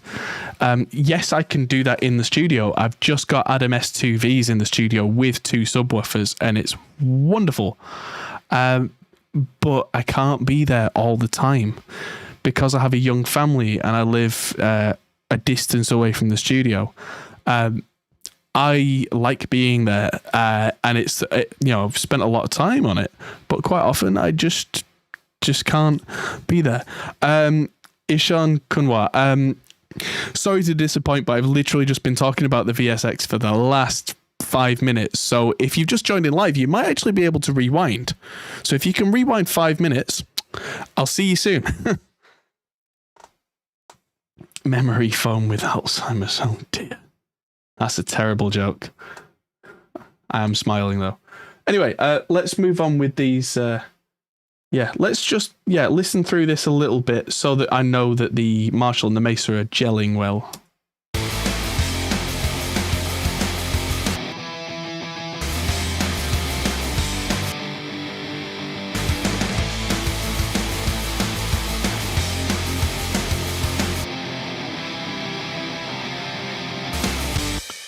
Have I already checked to the Audio Technica? No, I don't like Audio Technica headphones. I just don't, for any reason at any time, model or not. Sorry, they have a sound profile that is painful to my ears. So I will not use that brand. I'm sorry. Everyone's got personal tastes. No, just no. No, sidetracking is good. The entire reason that I got into YouTube in the first place is because as a studio engineer, I would be working and I would get sidetracked. I'd tell stories. I'll talk about gear. I'll, just get massively sidetracked. Those guitars all sounded really good together, by the way. So...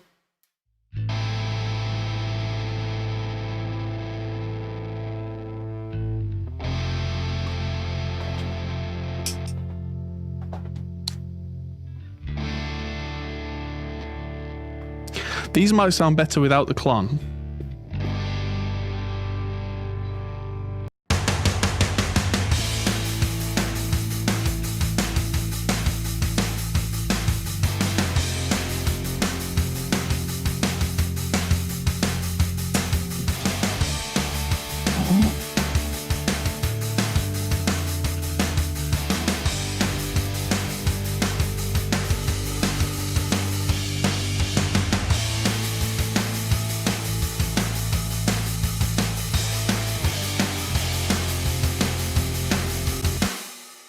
Right, so this has 3 intros, but it's got more guitars underneath. So what I'm going to do is I'm going to leave the clon off. I'm going to sit the clon on my knee. Hello, little clon. And what I'm going to do is record these up until where it says intro 2, smack on the clon so we get more bite out of the amp from that point, which will sit underneath the other guitars as they go, and we'll decide the tone for them later. And this should start to make more sense as we go. So yeah, clon is off. Here we go.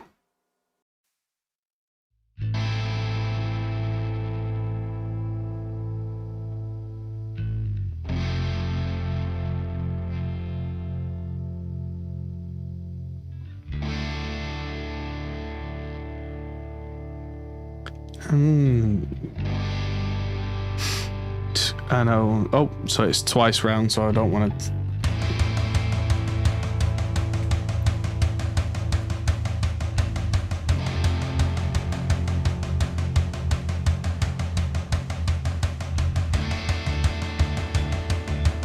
quite a nice, bright, aggressive single coil tone, that. 2, 3. Clon is on.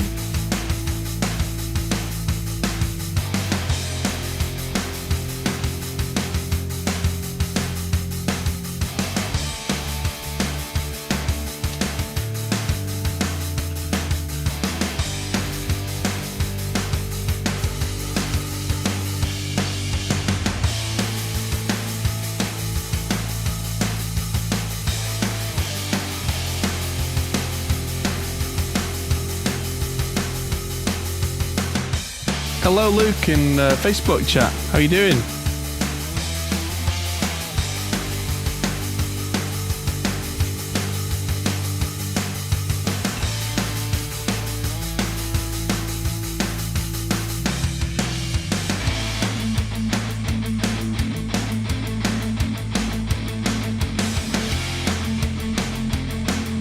There we go. I can just pause there and just carry on in a second. Yeah, you can technically, you can see the compression caused by the clon. The clon isn't necessarily causing the compression in itself, but it's boosting into the front end of the Marshall enough that it's distorting itself and is then more compressed. Maybe it's a bit of both. It's definitely a synergy of the two. Let's carry on from here.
Two, three, four, and there's a gap, and then we'll go pow. Ah.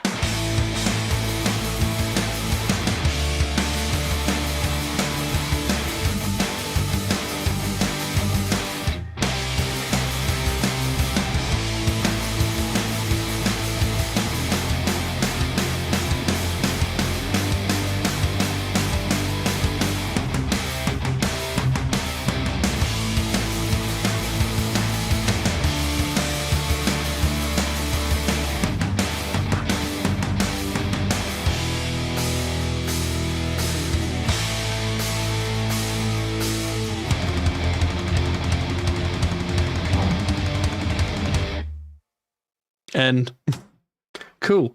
I've just realized, like the complete numpty that I am, that I've actually been getting all these tones with the with everything, the processing on the rhythm group So we've actually been adding a little bit of shimmer with Revival, tiny bit of compression with FG Stress, a little bit of the bus compression. Soothe 2's been on, but in a very pleasing turn of events, it was doing almost nothing then.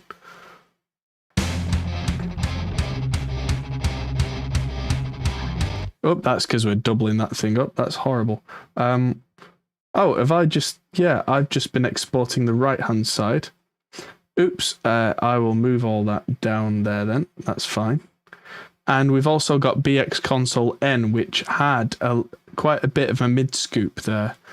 And a bit of a high mid push and a bit of top-end lift, which I've mostly backed off, and it doesn't sound that much different in the mix, which again is a very encouraging sign. So they probably will need to go back where they were now, because we've been tone hunting through that lens, as it were, but it sounds great, so it's not as if we've really screwed anything. So let's get this recorded now with the right guitar. Here we go. Oh yeah, I need to turn off the clone again. Here we go.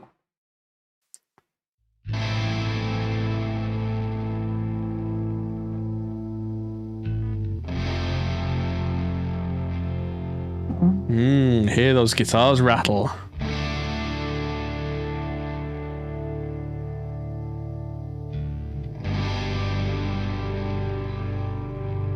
Everybody loves a slightly wonky G chord.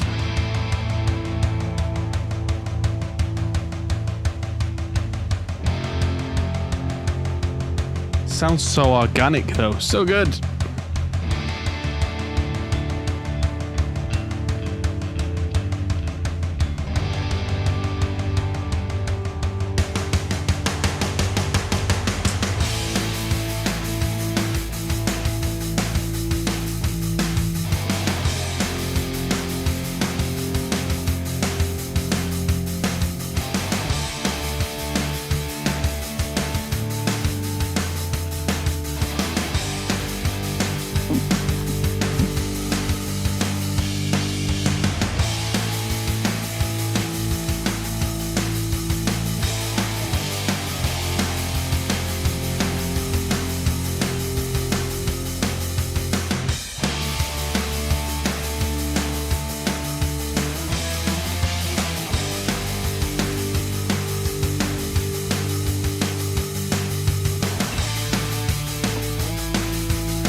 Sounding very good here.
Now there's a nice little gap again, and we're going off with the stereo ending. Stomp.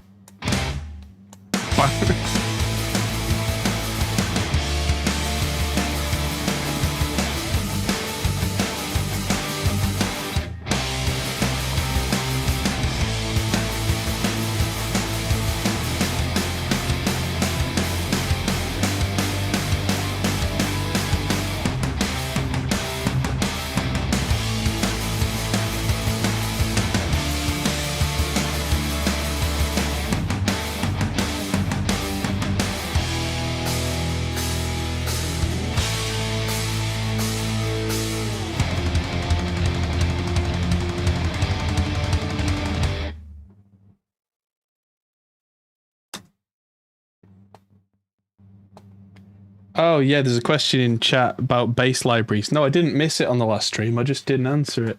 I'm a bass player by trade. That's my number one thing. I would never use a sample library. For me, it's a million times faster to actually play the thing. If you don't have a bass, you obviously need a sample library. If you have a bass, play bass. You can play much more in time. You can play with the right inflections. You can get the most appropriate tone for the song. It's a whole different rabbit hole to go down, but bass is not the poor cousin of guitar if you're doing it right.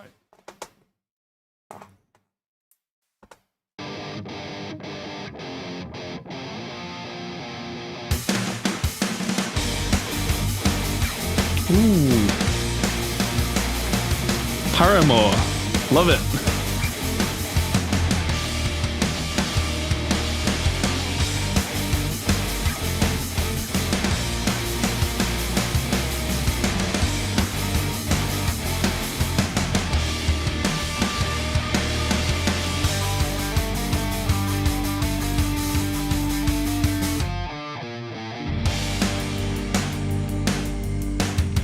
There we go.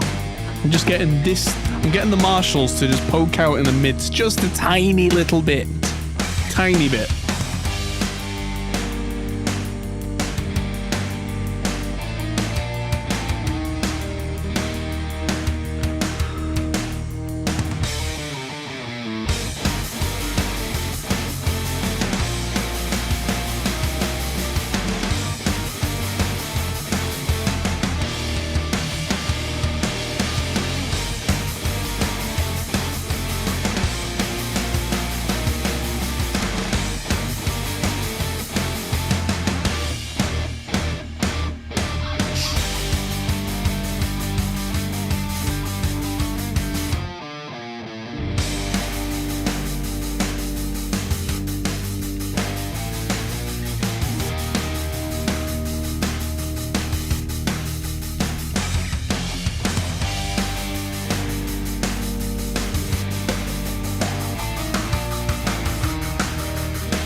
Spot on. There's an interesting thing about like mix arrangement 101. When you heard that guitar, the Marshall, in with the two Mesas, then didn't it just sound like it was cutting through just mid, just that? I'm just gonna listen to it on its own. It'll sound really bright.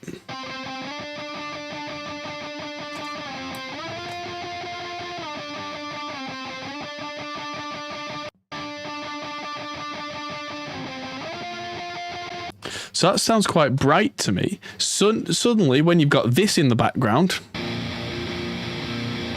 roaring away, suddenly the high frequencies on the Mesa mask the brightness of the Marshall, so it sounds so mid-focused.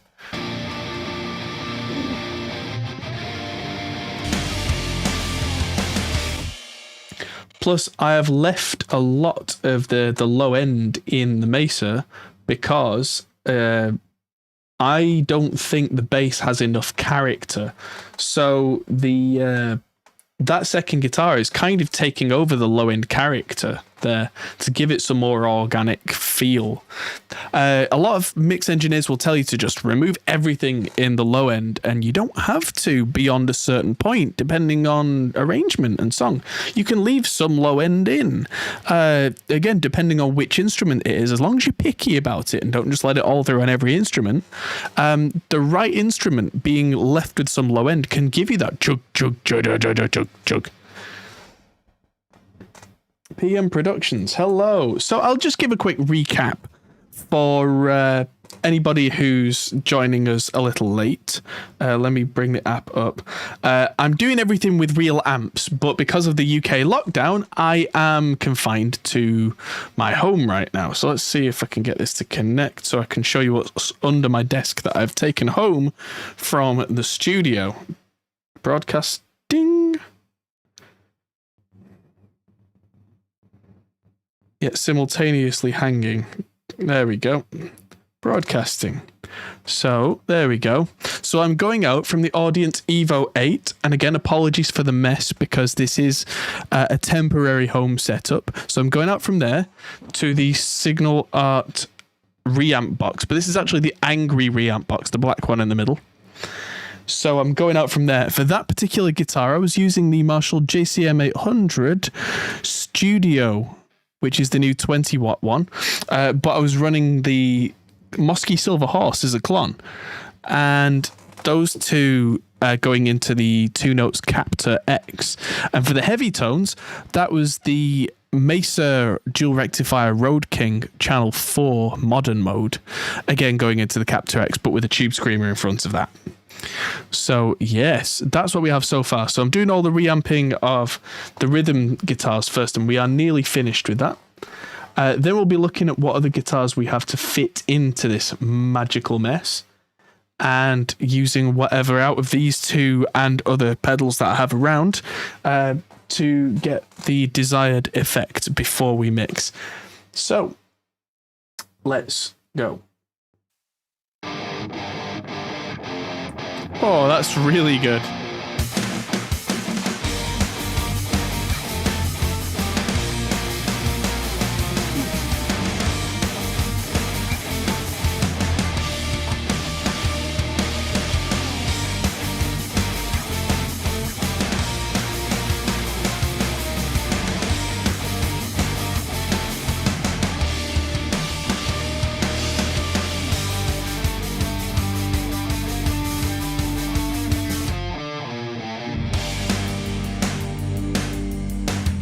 You can see the low end in the waveform there, and that is what I do need to scoop away with the everything below 85 hertz is currently going, because otherwise that would just muddy the mix up.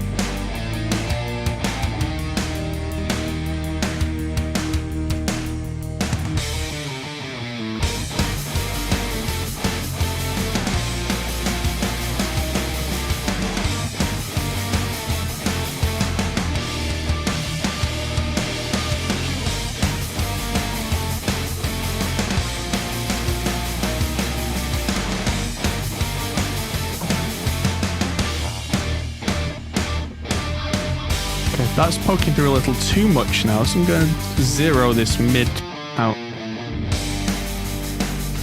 Looks like it doesn't need anything.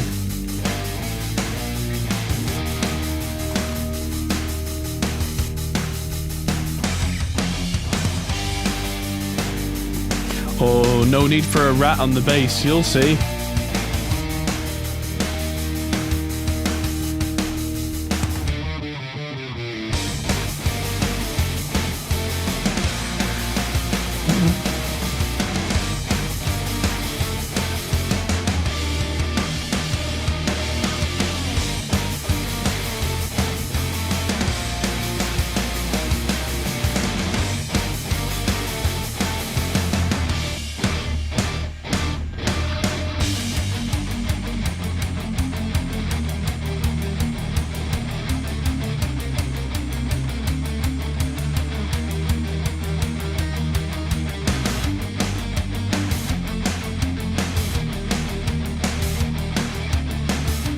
Yes.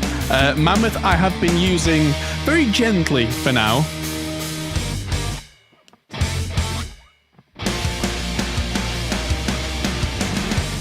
Ugh.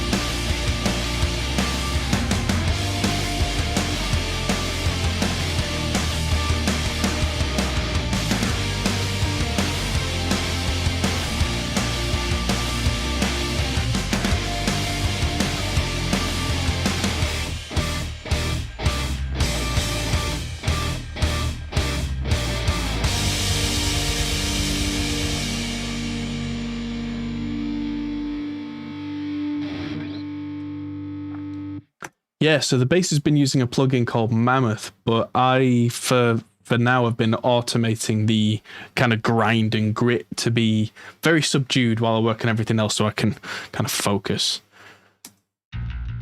So that's what we have now with... It's not the most aggressive bass sound, I've got to say, but...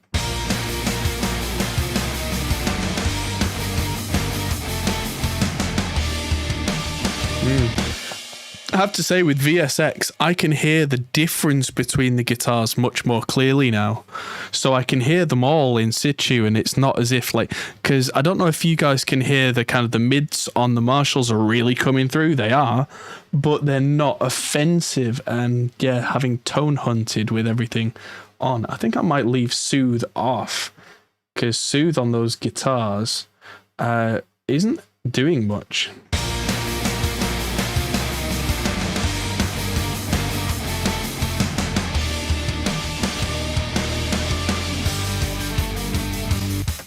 So I think I'll leave that off to actually give the guitars a tiny bit more bite, because there's no particularly offensive frequencies in these. It's great. So looking at the time, it's already 9:30 my time, and I've got plenty of guitars yet to reamp. So this...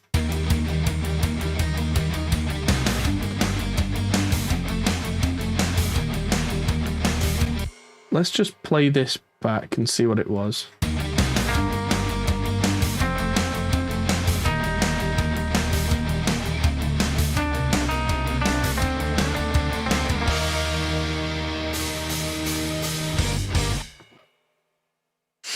Right, that sounds like that could be quite high gain to go with the rest of the track. So I'll just make sure that, yeah, the reamp is off for the, there we go, completely off for the rhythm tracks, because they're now done and I've hit save and that's gone. I can delete several of these tracks because I'm not multi-miking because it's the Captor X. Input Captor X, make sure that's on record from input 4, not 17. I don't need a channel 19 output, I need a channel... oh, hello. I need a channel 3 output because that's the one that I'm using. Line 3, that's where my reamp box is plugged into. Let's hear this.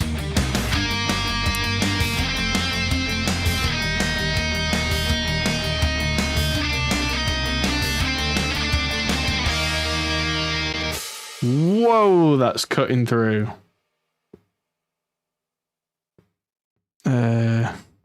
That's got no mids and it's got all the high end. Don't need that.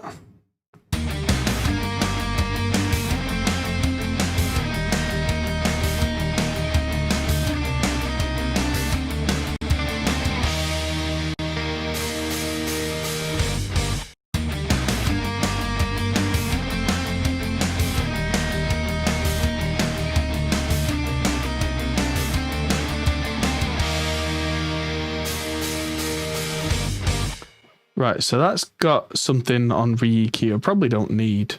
What's Virtual Mix Rack got on the lead? Oh, just the compressor, which...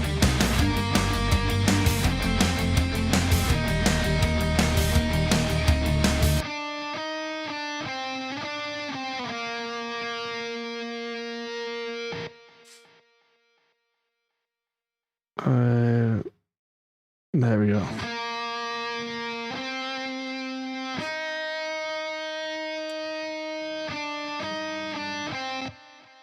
Oh, that's the one I need to automate. Okay. Automato. There we go. Automation pan center.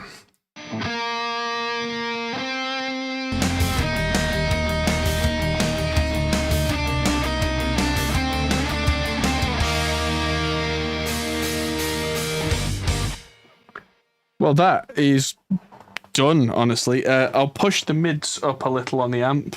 It's the clon into the high input on the JCM 800.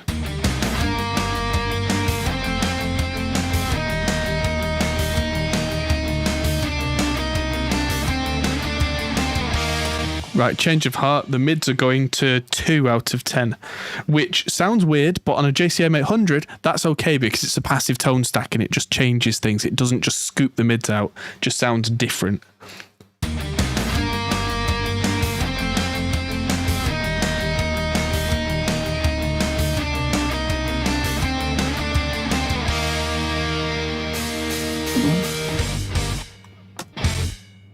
There we go. So I can EQ that to taste when we come to the final mix if it doesn't fit. But that's now that song done. So let's look at these, because I do like to use the Marshall for the solo type stuff on the heavy songs, because with having less gain stages actually means more detail. It's kind of hard to explain, but let's just listen to this.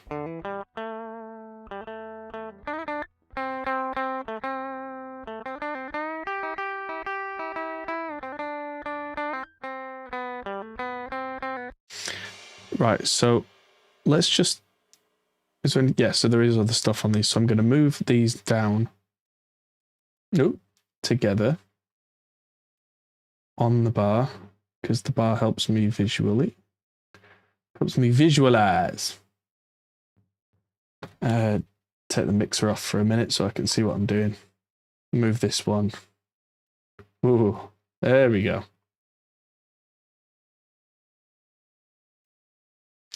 Don't know why that's imported. Oh, because I dragged it across the pan on the other one. Right.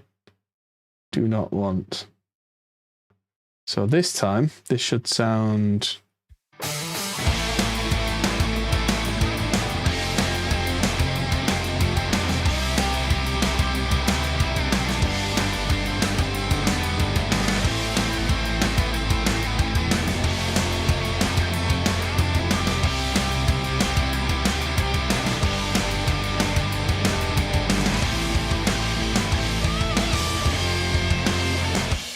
I mean, that's still using my favourite cab with the good old rock and roll 41 and 57. Might take the brilliance up a little and take the thickness down a bit for the lead, because that's the enhancer. That just does a few things to the ultra top end and ultra low end. And that's about it. And I've bumped the presence on the amp a tiny bit with my hand.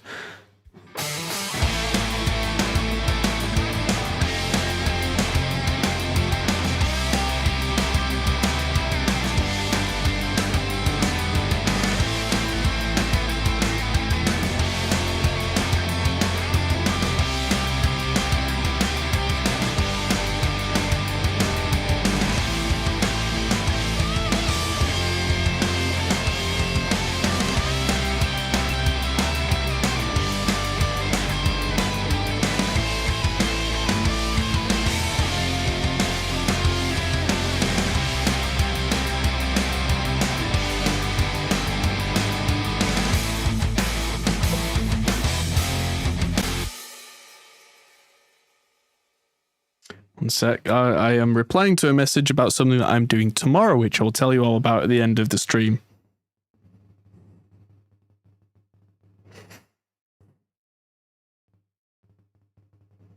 All right. That sounded good to me and will make more sense in context when the other side is in, because it'll sound like it's not loud enough. It'll sound like it's a little stuffy. You know, it'll sound like all these things that don't quite go together. But when you stereo double track stuff, suddenly the world comes alive. So that needs to be now hard panned. And the other one.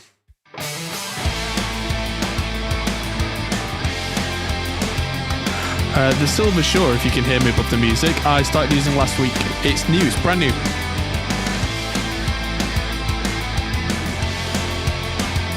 This is the MV7 microphone.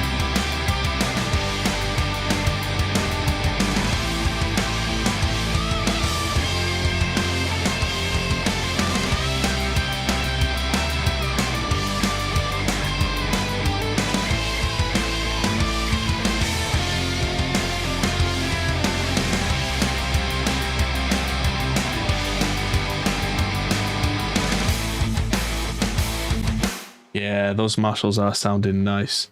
That might be it for the Marshalls, though. What's this?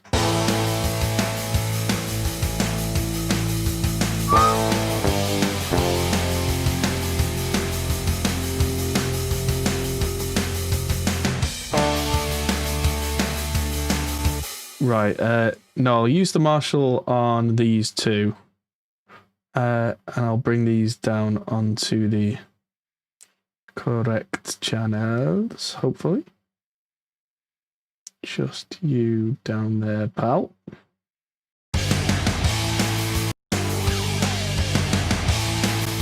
Yeah, there we go. So right hand side first.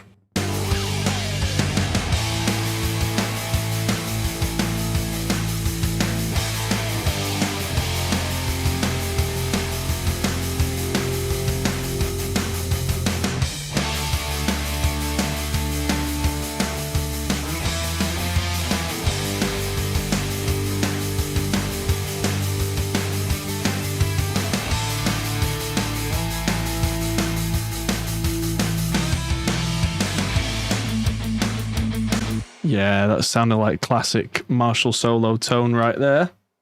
And more so when you double track it and hard pan them. Like so.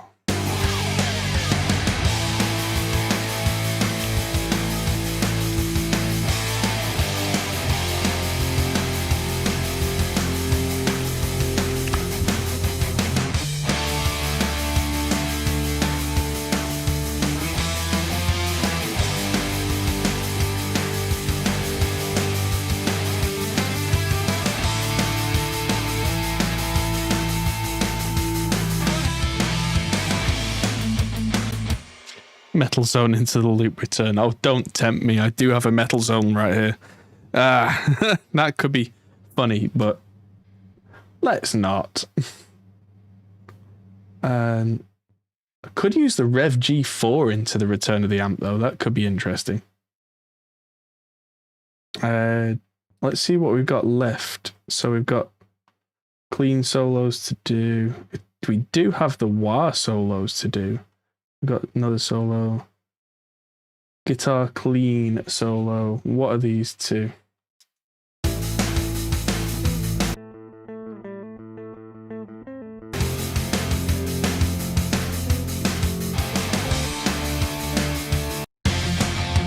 And that's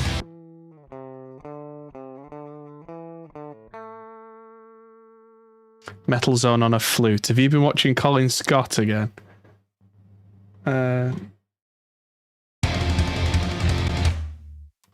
Right, I'm going to use the Marshall for these two because these are not actually one. They're going to be down the middle. Down the middle. So, yeah, that's going to be lead one. Pick them down there. Those pans should be central. And that record is on.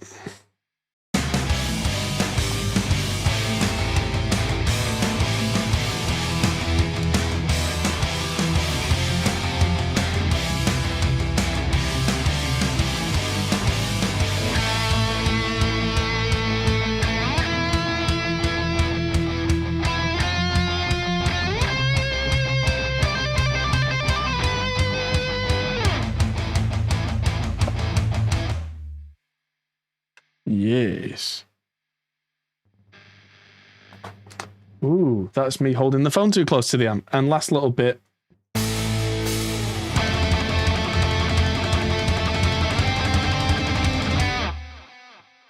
Oh, yeah, that's got the nice delay on from Echo Boy.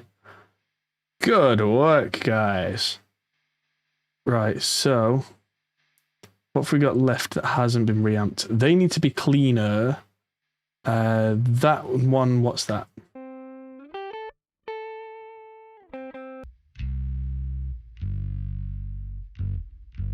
I think there are acoustic guitars that go in there as well. Tell you what, we're going to finish this in a second, but I'm starting to twitch. I'm going to go to the men's room and I'll be back in 2 minutes. Grab yourselves a beer.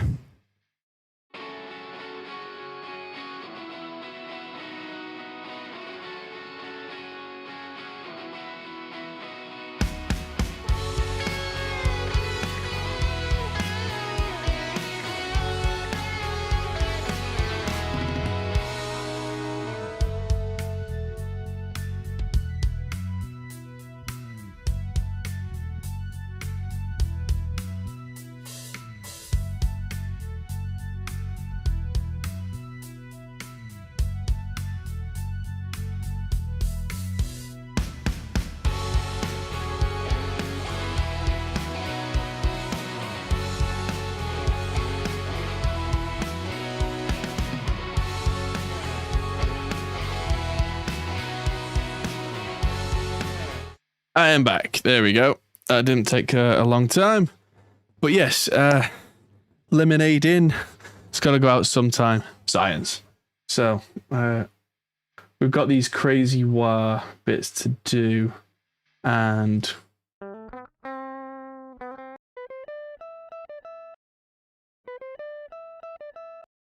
that as well. So what I'm going to do is I'm going to consolidate these bits onto one of the wah channels.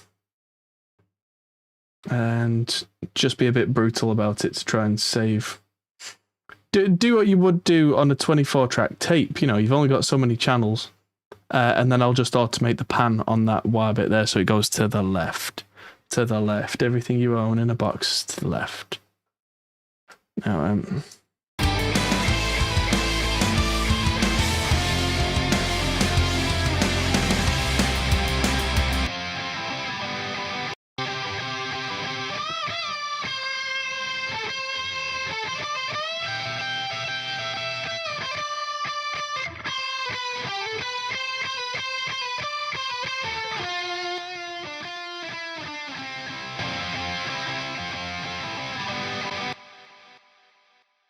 oh, that should be... Lead 1 should be panned to the left there. Oh, it is. Okay. Oh, it's just the delay's got some modulation on it. Yeah, lovely. Okay. No problem at all. So what I'm going to do is duplicate the lead group, the entire lead group. Change the colors on it and delete everything out of it. So track color, one random color. And that also helps visually, because now I know that I don't have to be afraid. Just delete the purple stuff. And I think we're good. That doesn't need an envelope, nor does that. Nor does that. Oh, nor does that. Okay. Yeah, volume and pan on that one. I can understand why you would have them. So Where's our crazy bits? There's our crazy bits. And there's another little bit up there. What are you?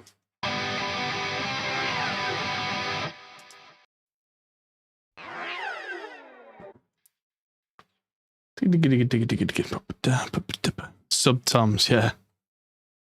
That is always the worst. But if you've got a good engineer who could properly deal with the overheads, then add the toms onto that track. It's not as bad. But yeah, you're absolutely right. There's so many classic tracks where you listen to the overheads and the toms are actually on the overheads, and you're like, eesh, in that exact noise. Is there anything left on these two tracks? No. Good. There's absolutely nothing left on those two, so they can be yeeted into the sun. Those two can move down to here. Oh, out of phase toms, yeah. Gotta love that. Gotta love that, yeah. Things that the kids today will never understand. Okay, so I'll move that down there. Those two tracks can now be yeeted into the sun. And we can now just listen to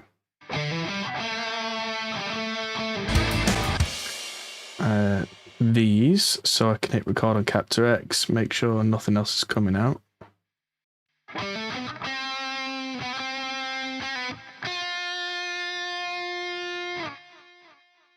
Yep, so that's going to be mono, I think.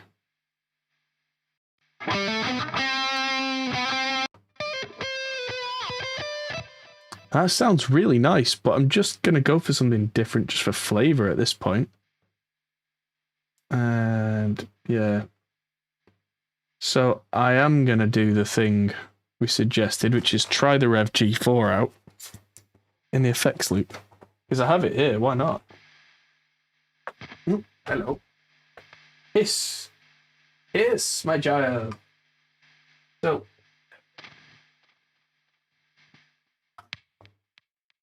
tick, tick, tick goes the sound. Yes, indeed. So, there we go. So the reamp box is now going into the input of my Rev G4 pedal, which is then going to feed out into the effects loop return on this still on Marshall. I've currently had the effects loop turned off because there's actually a switch on the back, so you get a nicer tone without the effects loop, apparently. So effects loop on. Okay. Let's see what we get.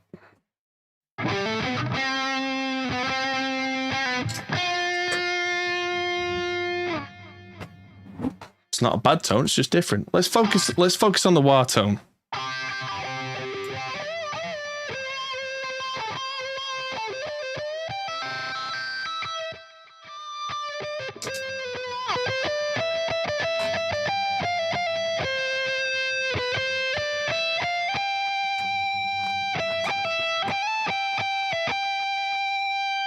Oh, that sounds nice. Let's just go through the wah section again.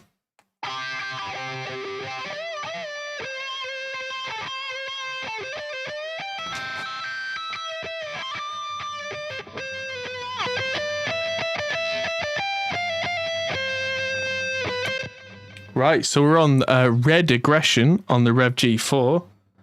Treble all the way up. Gain's about halfway. And yeah, let's listen to this in context, because this will make a nice 3-part harmony, and then the wire will kick in, and that'll be nice.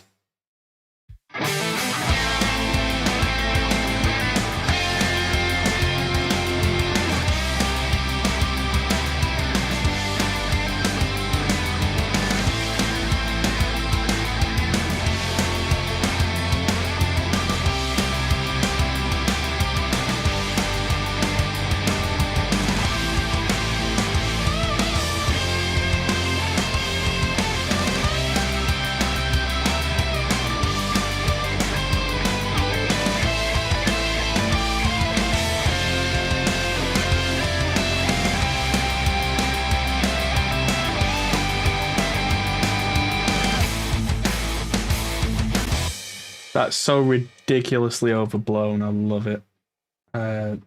Let's make sure the right channel's on while we track the other side of the wire.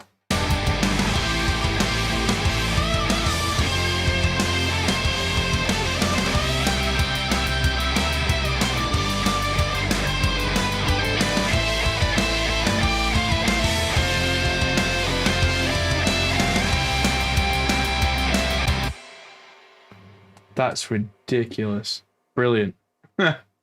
Now, what have we got left that's been completely untouched? Oh, wow. Spare mouse? If not, I'll take one. For your laptop? Yeah. The laptop got Bluetooth? No. Should do. Alright. Find a AA. There you go. I always carry spare mice around because, yeah. Yeah, because I'm weird. Oh yeah, we've got a pick scrape to do.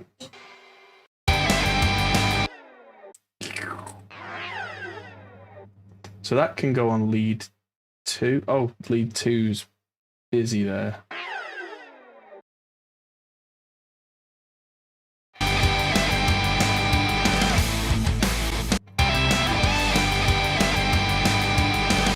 No, I'm going to make space. That's going to go da-da-da-da-da. Yeah, sometimes all the gain is what you need. Unfortunately for our representative in Scotland, Colin Scott, it's all the gain and mids. All the gain, no mids.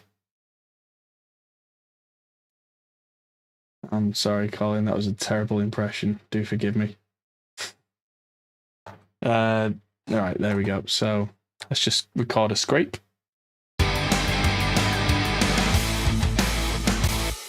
And do the old switcheroo. Ba, ba, ba, ba. There we go. And just edit these together now. All together now.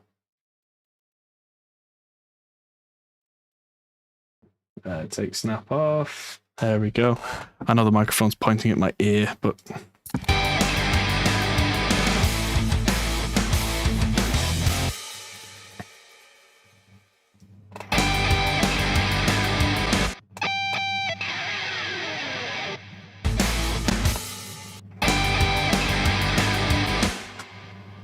Yeah, there we go. That's an executive decision on my part to go.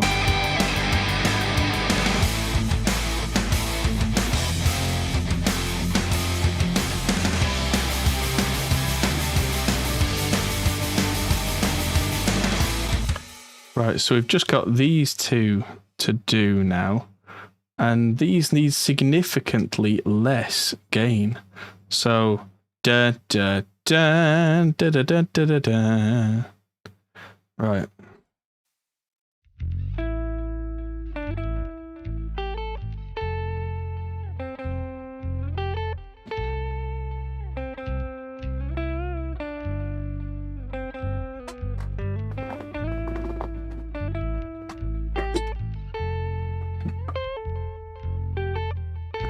Right, that's almost the right tone. It's just almost too clean.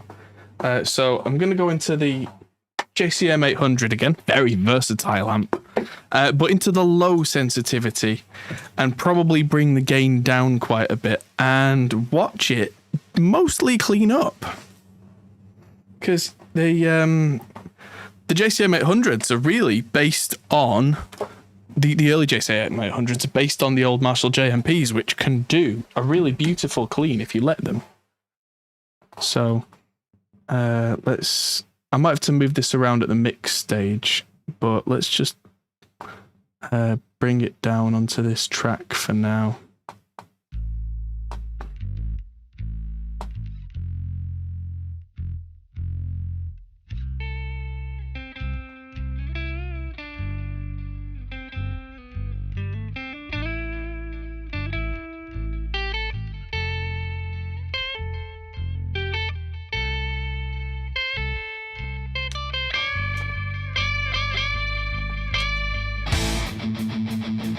Right, I get the feeling that needs a touch more gain, but not like hair in the wind. So I'm going to put the clon back in on the low sensitivity and play around with this.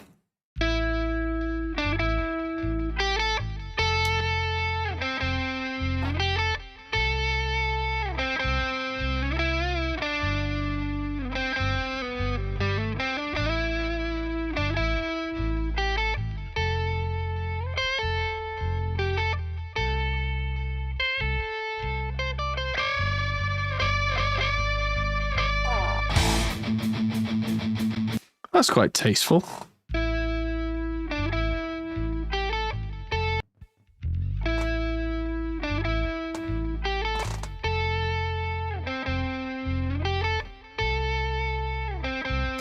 And that is going to have acoustic guitars under it, which don't need reamping, but I never actually brought them in.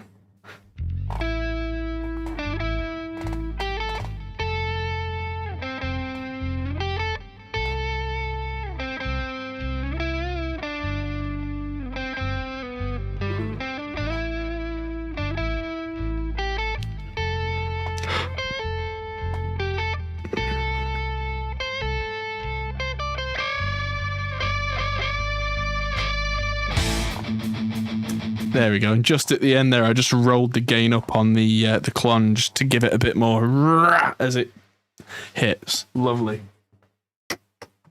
And it's probably looking like a similar tone for these two bits, which it says clean solo, which to me means not full-on distortion. It doesn't actually mean clean to me, but there you go. So I'm going to bring these down and get these in place. So let's just listen to this one.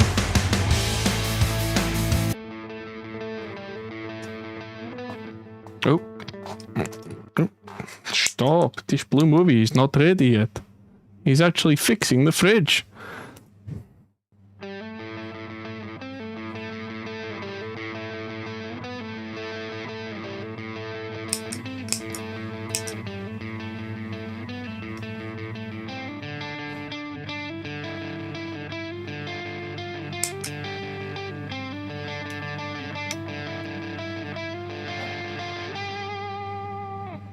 Right, so for this one, I've actually got the low sensitivity on the JCM 800, but the master and the preamp are both on 10. And the gain on the clon is almost off, but just adding a little bit of hair. This is without the clon entirely. And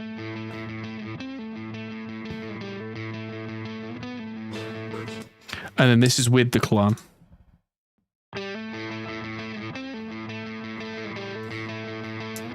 So it's just got a bit of character. And actually, I can see that on the low sensitivity, the poor Captor X is just about red lighting.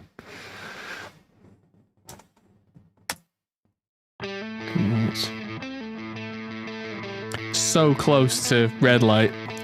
Perfect.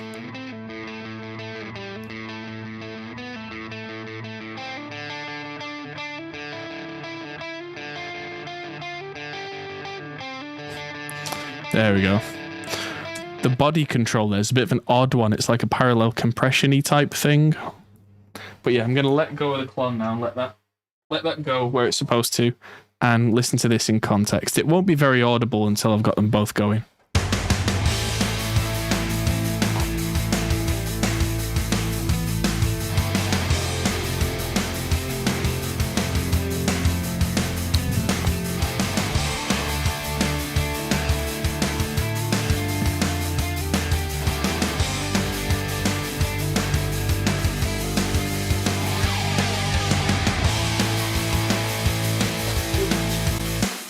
Yes. So let's get the other side going.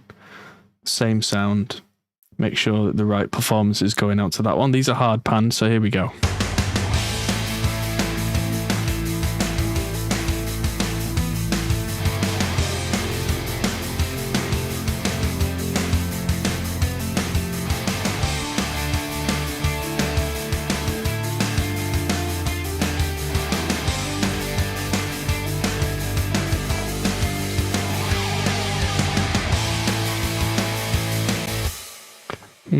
Might need to do that again with a bit more gain on it, a bit more hair. Those two channels can go. There's nothing on them.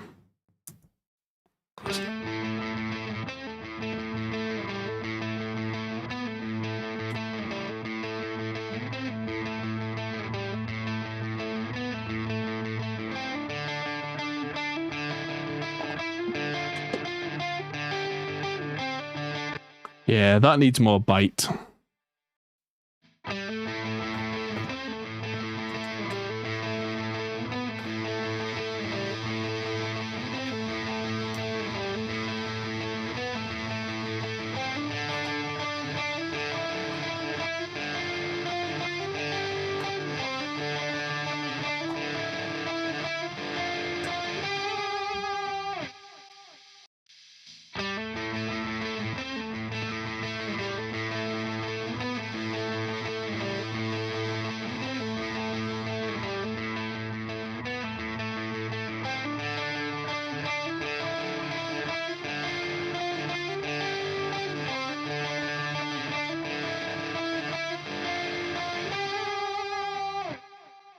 Yeah, that's it.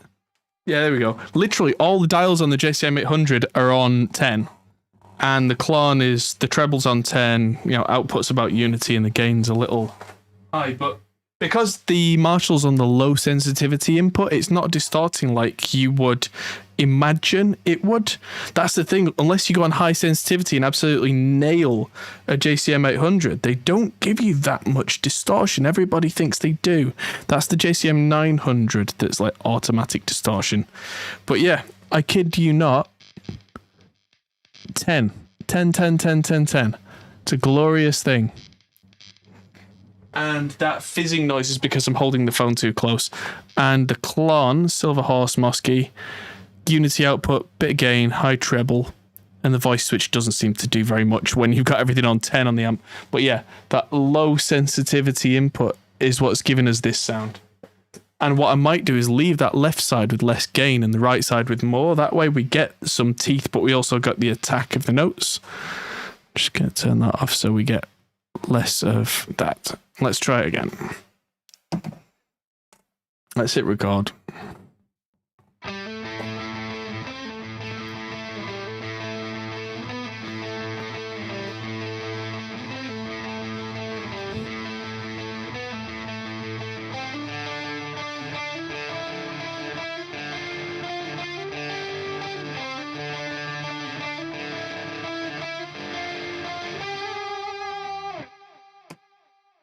Nice.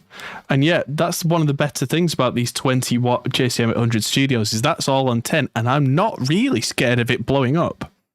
If you do that with a real one, you don't usually have very long before they go boom. Because, yeah, they were never actually designed to do that. Although, yeah. No.